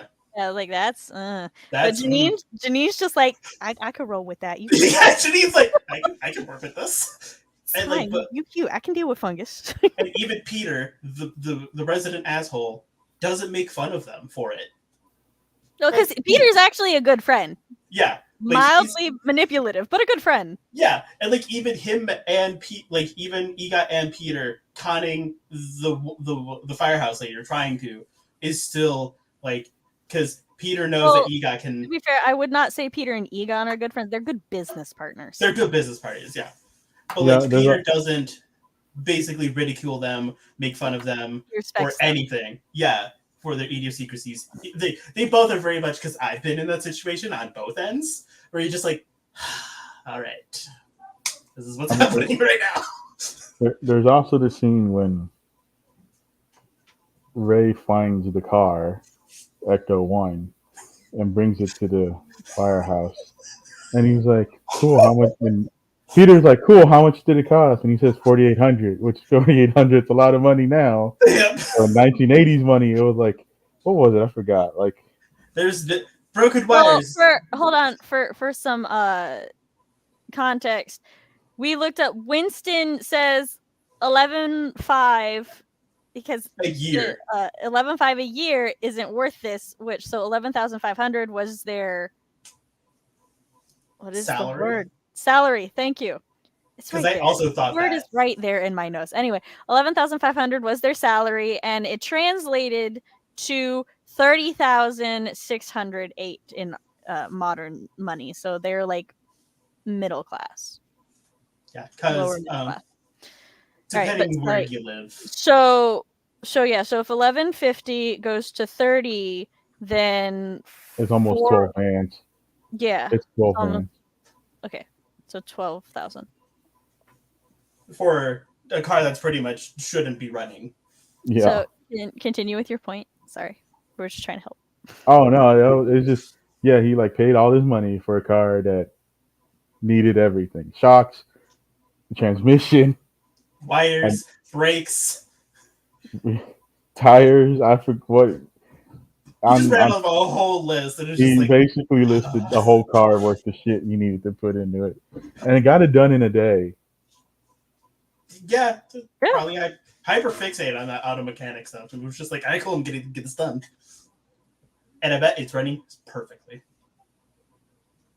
It did in the movie. Yeah. Literally everything was wrong with that car, and Ray was so excited. And Peter was just like, sigh. I've been in that shoes. I've done this. So listen, me and my roommate's looking at cars. I'm like, this is perfect. My roommate's like, this is what's wrong. This is what's wrong. No. like guys, car. I've been Ray and EGOT. I was conspiring, sorry. Oh, but I was gonna mention a scene really quick while you're conspiring, so you can continue. The opening scene where like the library ghost is shooting up all the cards. I was like, this is a really cool scene. I bet it's a bitch to reset when they had to reshoot this. They did. They put a blower underneath the. Yeah, I was like, cards and. Yeah, I'm like, this is a very cool scene. I bet it's terrible to reset because it's 80s. Like, there's no CGI that could do that. It's like, all right, cut, reset. Gotta just shuffle all the cards. All right. So I think we said everything we wanted to about a neurotypical representation. Yeah. Maybe. Hold on. And Ray was listing off what was wrong, and Peter asked how much, and Ray goes, only 4,800, and continues listing off. Yep. Only 12,000. It's fine. Yeah. Yep. At the speed. That would hit a little too close to home. So the final point I have planned was the theme, though. Let me tell you, I do not remember if this movie played any other song. I don't think it did. It did. It played Magic When? or Dreams. I can't remember. Sam's When like, they what? were all escaping, when all the ghosts were escaping, it played another song. I will take your word for this. Normally You know, I remember, but like because I'm gonna be honest with you. I'm gonna be as level as I can possibly. I don't care for the Ghostbusters theme song, that's and fine. I remember every other song from Ghostbusters movies just because It's not that one's just well, it's everywhere. It's just like, oh yeah, Ghostbusters, do do okay, I know I said it. Rooney. So in this instance, there is in fact a wrong opinion, We found one. Oh, but it's fine. No, that's actually not surprising. Chris and I like very rarely enjoy the same music. It's kind of fascinating. But yeah, so that makes a lot of sense.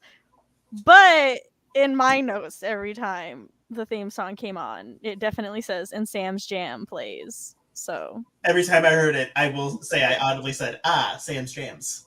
as you should. Like, Such a deal. that's such a deal. Hi, you're coming in we're toward the end. Yeah. We An may end. be wrapping up soon. Don't know. Who you gonna call Ghostbusters? The pizza joint up the road. Because I am hungry. When a ghost is coming, the ghost comes for Cody's soul. He just calls for pizza. Or a pizza delivery person that was actually a ghost till Well, they pizza did have was that part. taxi driver. I referenced a short story. Till pizza was part. So I'm double checking my notes.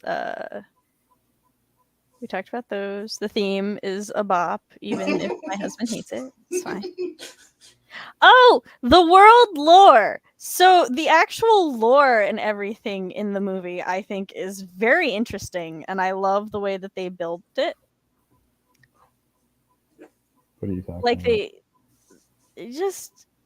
about? how the ghosts work. The fact that like nobody questions that ghosts do work and they don't have to like explain that, but then like Gozer and Gozer's whole background, and then Zool and Vince Clortho, and like, well, they are questionable, they're well designed, Well, and the way that like the science works, it's like they have very scientific things. They've got the proton packs, which are positive energy, and presumably these work because ghosts are dead, and dead And are things would have negative. negative energy.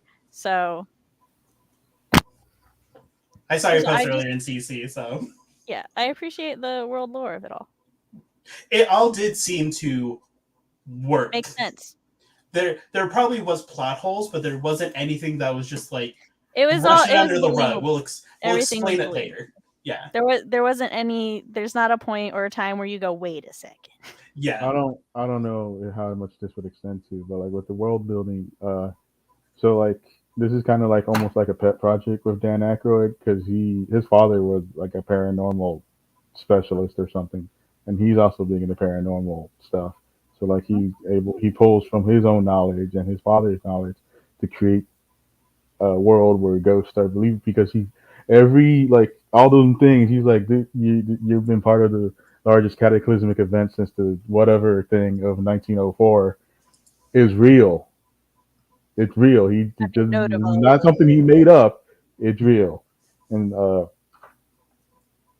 and so like a lot of things, a lot of small things make it are in this movie, and it just feels like A believable lived in world. Yeah. Yeah. I never once have like even I've never once like sat there and was just like, how do you work? But everything was pretty well explained, even though some things were a little bit like, okay.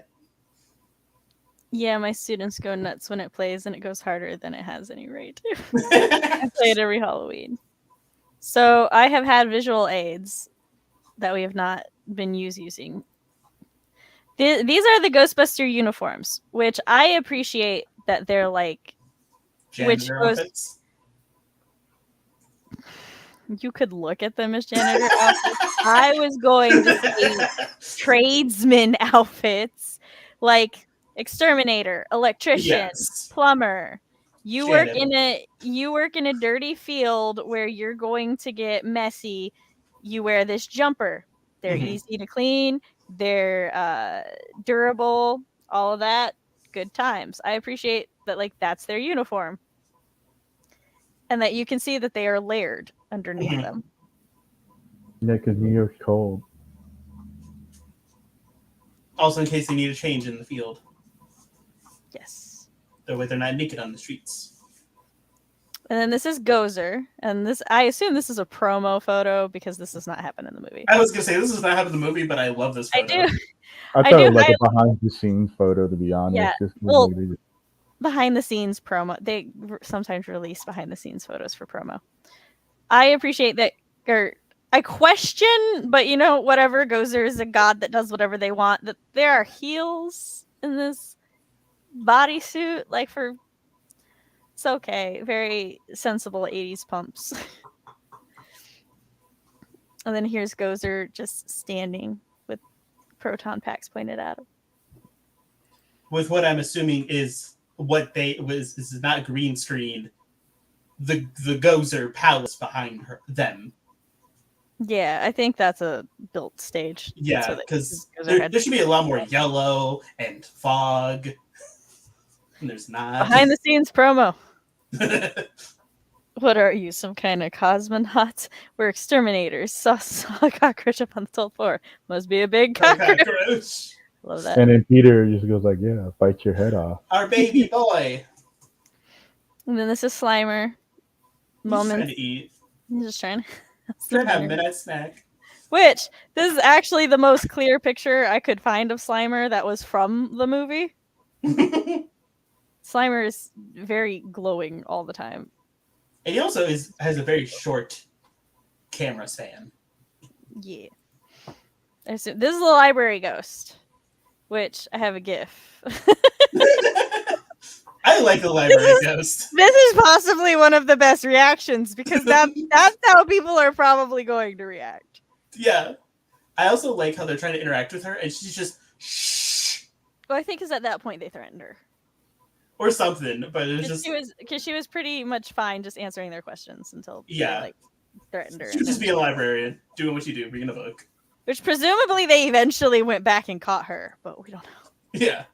So this is the Stay Puffed Marshmallow Man, I which have I feel the need to point out that it is PUFT as in Stay Puffed.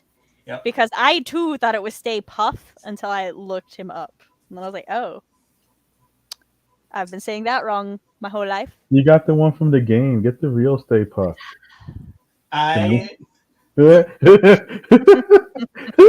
about like a quarter of the way into this movie. Don't question me. I know what I'm doing. About a quarter of the way in this movie, I was like, wait a second, is this the movie with the Look, Marshmallow Man?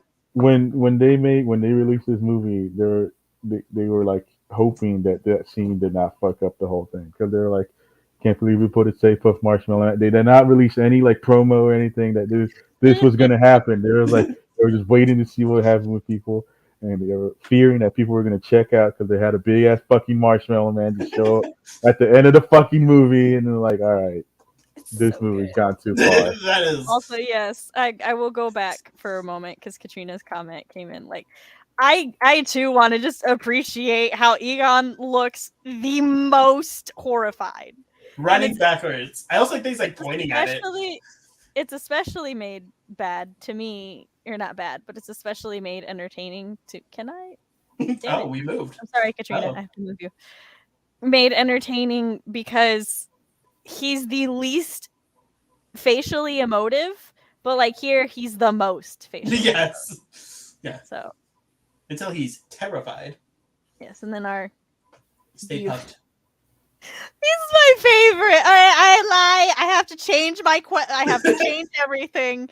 The way this puffed man is animated is my favorite.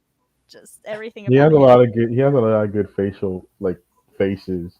Yeah, like when whoever when the whole parallel dimension collapses, his face is just like Melting away. Yeah. I wanted a picture of him on fire, but I could not find one. And then, of course, this is Vince Clortho in his true form. Yep. I love how he's just chilling. Yeah, He's just chilling there. I love the scene where he opens up the door because it's a coat closet. It just throws the coat on top of him, doesn't look, closes the door. Even in this one's Vince, and this one's Zool. And Zool's all like, it's still just there chilling. Chilling. He's having a good Just like time. a cute little dumbass. I love him. He wants punch, you know? Facial faces. I meant facial expressions if I said facial faces. We all I know. heard facial expressions, so. Nice, Tucky, good little pooch. Oh, I like the when they ask about what happened, somebody's like, someone got a jaguar and brought it. Oh yeah, brought a cougar to a party. It was a double entendre. Yeah, you're right, my bee. Maybe I got a milk fun. Yes, he tried. It was Chris. Oh, okay. It wasn't me this time. Who said the word Jess. wrong? Oh, Jess said it wrong? I see. Yeah. This is okay, we are now in my questionable section. This is question we know the scene. The ghost scene. Now why is the image reversed? That's how I found it. Don't worry. I have a proper one. But I needed this position specifically because that is clearly a I just got laid face from Vince Clortho. I was going to say, look at Vince's face. Yeah, and the belt's undone too. The belt is undone. So it's like, I don't care that they're fully clothed. Shit happened. And like, I know it's like, it's probably problematic. I will say... sorry, go ahead, Cody. Like, I just like this photo and the next photo. I don't know. I just like Sigourney. They're very lovely photos. She looks amazing. Yeah. That nobody's denying that except when you misspoke earlier. Because I'm here to talk about Ghostbusters. Cody, you will never live it down. There's so many things I will never live down. But like, I am impressed that despite the high slits in this dress and everything, we never get a panty shot. No. Well, we kind of got a weird one when she was in her workout uniform. But other than that, we never get a panty shot or anything. And like, there's never a boob slip or whatever. That is where that stays. It's just highly unfortunate. Vince deserves a pretty foil outfit. Okay. Yes. Even when she's floating and twisting upside down. So then we get no slips. Then we get this, like, this angle, which this is Zool just waking up from having fucked, right? And note the way she's moving her feet. I know when I wake up, I overpoint my toes so that all of my leg muscles are flexed when I go to move about randomly. Yes, of course. And it just lingers on this for like a moment or two as she just moves about sexily before he even wakes up. So technically this comes before this. But just that face. I love that face. I didn't put them in the right order. The doorman tells Peter someone brought a bear to a party. Point those toes, girl. I'll say she has very lovely feet. I am jealous. I don't think mine are that pretty. But maybe if they were, I would point them. Maybe that's it. She's just stretching. And then this is the scene where they get kicked out. Yeah, so we've started over with the photos. So those were the visual aids that I forgot to use earlier because we were just talking. It's fine. I showed you them now. It's cool. Also, that cross-eyed face of just.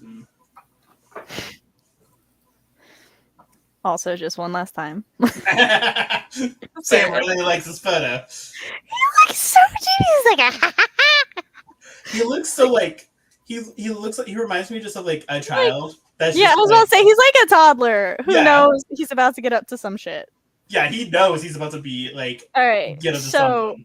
Are there any other talking points or just any other comments, questions, or concerns that people would like to voice now that may not have fit into any of our points? It amazes me that Kid Me was so oblivious to all the adult stuff in this movie. To be fair, like family movies in general, since the dawn of time have been made with the knowledge that kids and adults are going to watch them. So they put in a lot of adult jokes or a lot of like little adult things.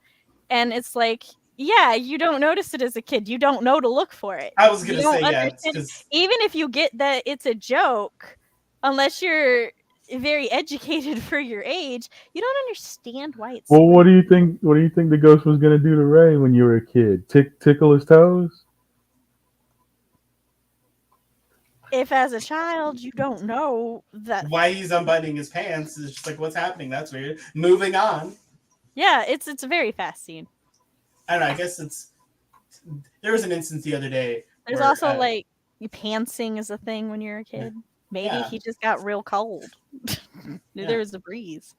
I watched it like when I was 11, so I'm pretty sure I knew what that scene was. But I'm just saying, a small child who watches that scene is probably just gonna be like, "Haha, he got pants." Yeah.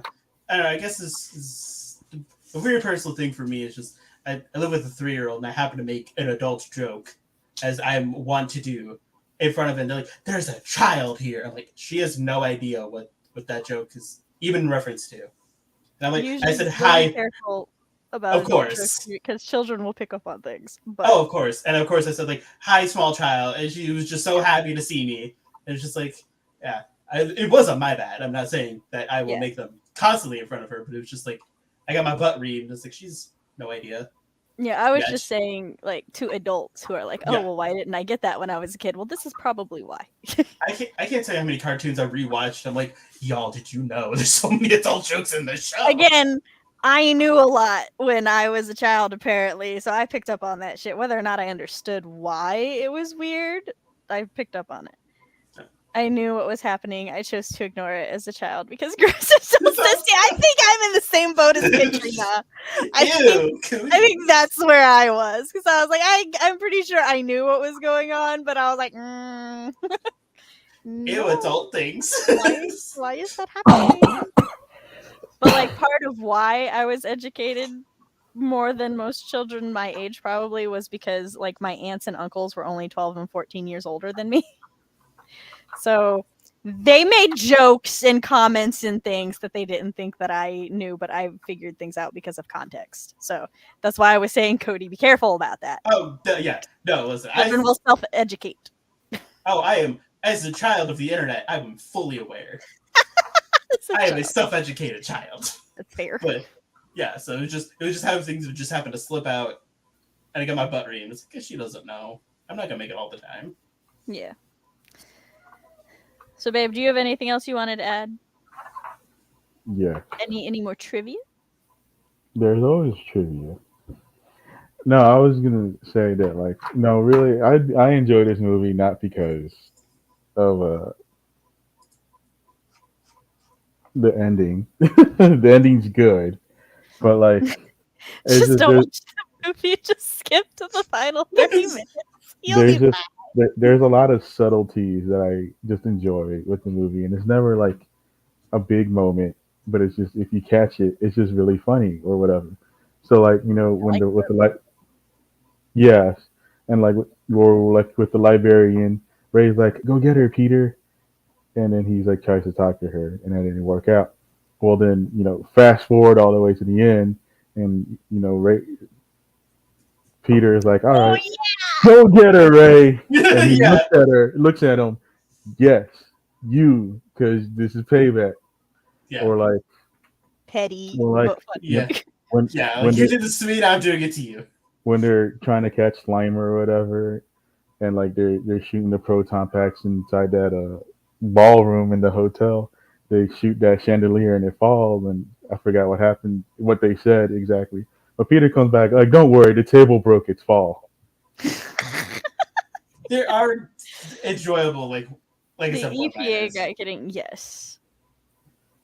Well, one of my favorites, and a lot of them come from Egon, is like when they laid the trap down for Slimer, and Ray's like, "Don't look into the trap," and then Don't look Egon into the light. I don't, looked into the trap.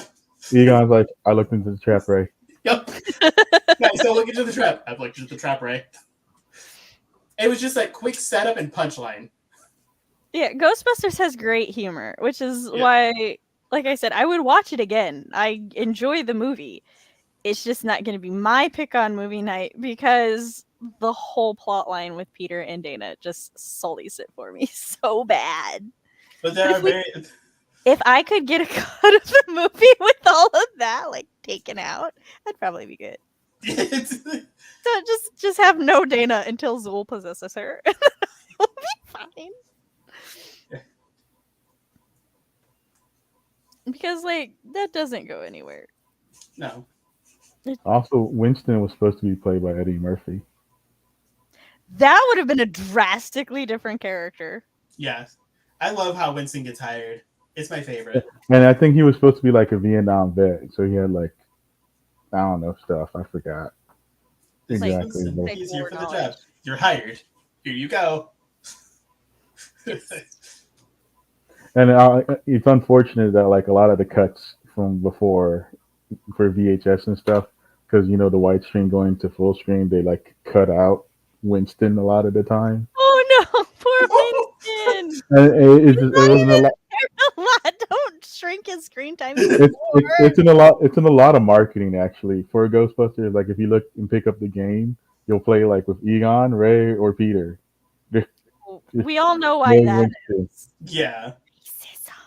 Racism. Racism. That just kind of reminds me also like with the whole Stranger Things thing where like you were supposed to be Winston and like why? Because I'm black. Oh, that reminds me. The police No. officer who shut up. The police officer who talks to them in the jail is played by the guy who plays Carl Winslow in Family Matters, whom is also a police officer. So now I headcanon that Carl Winslow from Family Matters Is that police officer? dealt with the Ghostbusters. Yes. He also helped fucking John McClane out, but you forget about that. He helped who? John McClane, Bruce Willis, Die Hard. Oh yeah, that. Is he a police officer in that? Yes, he only plays Just police plays officers. police officers. Don't ask me about movies I have this much care about. You know I won't remember anything. Don't ask me about actors. I know none of them. If I have like this much care, I will go scene by scene. But if I the amount of care I have for a movie is directly proportional to the amount of scene I remember. She remembers the entire movie. She really liked it. That reminds me. No. This is our relationship, y'all. You see how it is. I was gonna say this is their marriage, guys. This is unfolding in front of all of us. So I was looking up on how proton packs work, and they basically are miniaturized. What's that big thing they have? Oh no! They have a very, Oh, you froze. What you mean? I'm good. we all froze. Anyway, so yes, the miniature particle accelerators. Yeah, and I don't know. I was just reading about it. So, like, you know, the proton particle goes around two electrodes really fast. And, like, because they use a cyclotron, I think, I can't remember. There's, like, two variations of a particle accelerator. The one they use, whatever it is, it said that, like, if you use it, like, the thing is unwieldy. So that might explain why the proton streams are, like, Yeah, that you reminded me. I actually had an image that I downloaded, but I did not put on the Mila note. So for reference, hold on. There we go. So for reference, this is the proton pack that he talks about, and yeah, I wanted this picture specifically to show how big and unyieldy these bitches are. Mm-hmm. So, because like you can see it from the front here. But like, you really get a feel for it when you see it from like the back. Man, I wanted one so bad as a kid. I just wanted one so bad. Well, you could buy one now because they sell them left and right. I found more images for proton packs that you can buy than I did for the movie. That's why I have a blurry one. She was on page 17. See, it was weird because, like, in the Universal Studios show, I had, what's his name, Lewis? They had a guy playing Lewis, and he's trying to, like, franchise Ghostbusters, so he has like all these proton pack models, and they're like, and there's one for little children. It was like really small and like I can't remember the fucking colors, toy colors, yellow, red, I was about to whatever. say green, purple, orange, yellow, red. Blue. They And actually then wrote in jokes in the gender flipped version about how heavy the packs were because of how much complaining the guys did while filming. Which I do have the new Ghostbusters on it. If I don't, I meant to put it, and I will make sure that I put it. I do have the Ghostbusters remake on my list as well, Jess. Which I know you're very interested in it. Go bully people into voting for it. the Wait a second. 20 Hold on. I to think 20 there's a. like 17. The Well,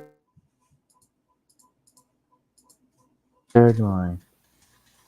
I wanted Slimer to be real so bad as a kid. I didn't because he was disgusting, but I still like appreciated how cute he was. Melissa McCarthy. That's what I was thinking. We could have been friends. All right, what were you gonna say, babe? I just couldn't remember the Ghostbusters tagline for that remake reboot one. It's just The woman one. Ghostbusters. No, it has a thingy. Yeah, it has a subtitle. They had to like adopt it later because people didn't like. Oh, answer the call. Yes, that's what answered the call. Because I'm like, I'm looking at a poster, right? ATC. That's what it is.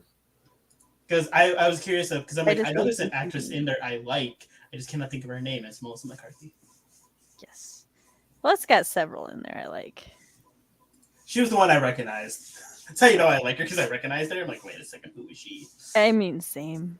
If I recognize an actor or actress, no, I like them. I'm adding it to my list right now so I don't forget. Oh my god, my list is so big. I'm gonna have to like separate it. Just bust it up a little. Oh. It's like my queer movies. The Lost City of Atlantis? And Treasure Planet? Cody, stop spying right now. We're in the middle of a job. Treasure Planet. And again, if you have not voted on our June Pride movie, go to the poll that I have posted. I'm gonna vote now. The Crying Game. I have. I also accept recommendations for future movies on my polls. Those are welcome. My vote was severely not voted for. Which one was it? Alexander Strangelove. It's the only one with no votes, so I assume that's it. No, it was Adventures of Priscilla, Queen of the Desert. Oh, it's at 14% right now. Yeah, but it's not that it didn't have any votes. It's that it was severely outvoted. I've never heard. One very clear winner. Look, I have a whole list of movies that only the person who commented on them has heard of.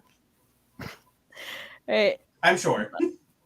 Slimer comes back in the second. Oh yeah. Answer the Call, and then the other one is Ghostbusters Afterlife. Well, that one's a generational sequel, not a remake. Is objectively terrible. Look, we don't have to watch good movies on this channel. You know, Right. We don't even have to watch movies I enjoy. My first one was, in fact, not one. So I have heard. I am here to entertain all of you. That is what we're doing. Afterlife is about, yes, we've seen it. We love it. Also, there's an extended edition that has completely different scenes in it. Also, maybe that should be part of the Let's Talk. Go ahead, Cody, and then I'll read Mary's. I was like, also, sometimes terrible movies, you just enjoy the ride. On Friday nights, I watch terrible movies with my friends. We're just there to enjoy it. Like what? This is a different conversation for a different day. No. I mean, I want you to say a movie that's objectively good, and you're like, yeah, I watched a terrible movie. I watched fucking. Chris wants to entrap you, and he's admitting that. See, but if you notice, that's why I segue to Mary's comment. I haven't seen Afterlife yet, but I really want to. I have seen 1, 2, and Answer the Call. I agree with Jess. It was dumb, but I loved it for the comedy. Chris Hemsworth. I had very mixed feelings about that because he was the Janine replacement. And I'm salty. But also, I understand why he's so appreciated. But I'm like, no, I would like a New York accented secretary whom is a man. You can give him the nails. That's But fine. I understand why he's so popular as a himbo. He wasn't a bad character. He just wasn't my boy Janine. I remember they Was a tried to nice do choice, but it's fine. try to do a sequel tease with it, and it will never get anywhere apparently. It's like not even extended and having more scenes, but has different scenes that change. All right, we gotta watch both of these and do a comparison. I need people to vote. Well, Chris, looks like we're doing round 2.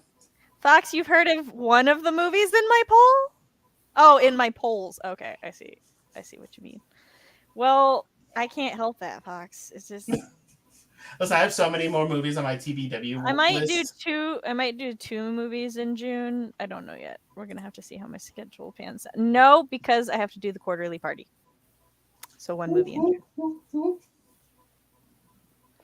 right. Well, I think we've said all that we came here to say and more. That is not what I wanted to do. So, go ahead and outro yourselves. I knew it was coming. I was preparing myself. Yeah, I'm Chris Tired. Calavera. Yeah, I'm tired.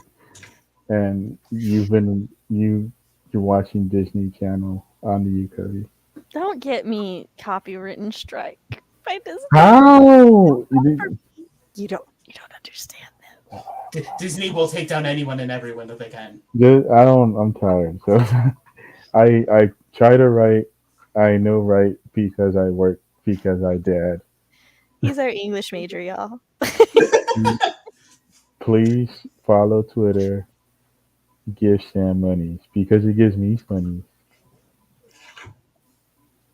Yeah, it gives me money. I get no monies. He Cody, doesn't get monies. It's just less monies he has to spend on my author platform. So, I mean, in a roundabout way, it gives him monies. it's like some weird exchange. It's like doing my taxes. Yeah, it's weird roundabout. Alright, cool. Hello, hi, everybody. My name is Cody Keller. I'm a gay queer. I like to make gay shit for people who had too good for too long. And Straight University just doesn't do it anymore. I like to make gay shit, books, art. I like to write. I like to draw. I like to do 3D art. I like to do graphic design. Anything art you can think of, I like to do it. Don't test me. I'm probably hyperfixating it in a month. Anywho, yeah, follow me on social media. The links down below. Go on an adventure. Woo. And I am Writing Mom Samantha Nasset. This is my channel where I talk about writer things, parent things, and writer parent things. On Mondays, I host live streams like this sometimes where we talk about whatever the fuck we want to talk about. Our next one is in 2 weeks when we will be discussing the 4th movie in the Sailor Moon franchise, Black Dream Hole. Don't come for me, Fox. And then when I post content that will be on Thursdays, I have not given up, but brain fog, chronic bullshit, everything, you know. If you would like SCC to, will be back, baby.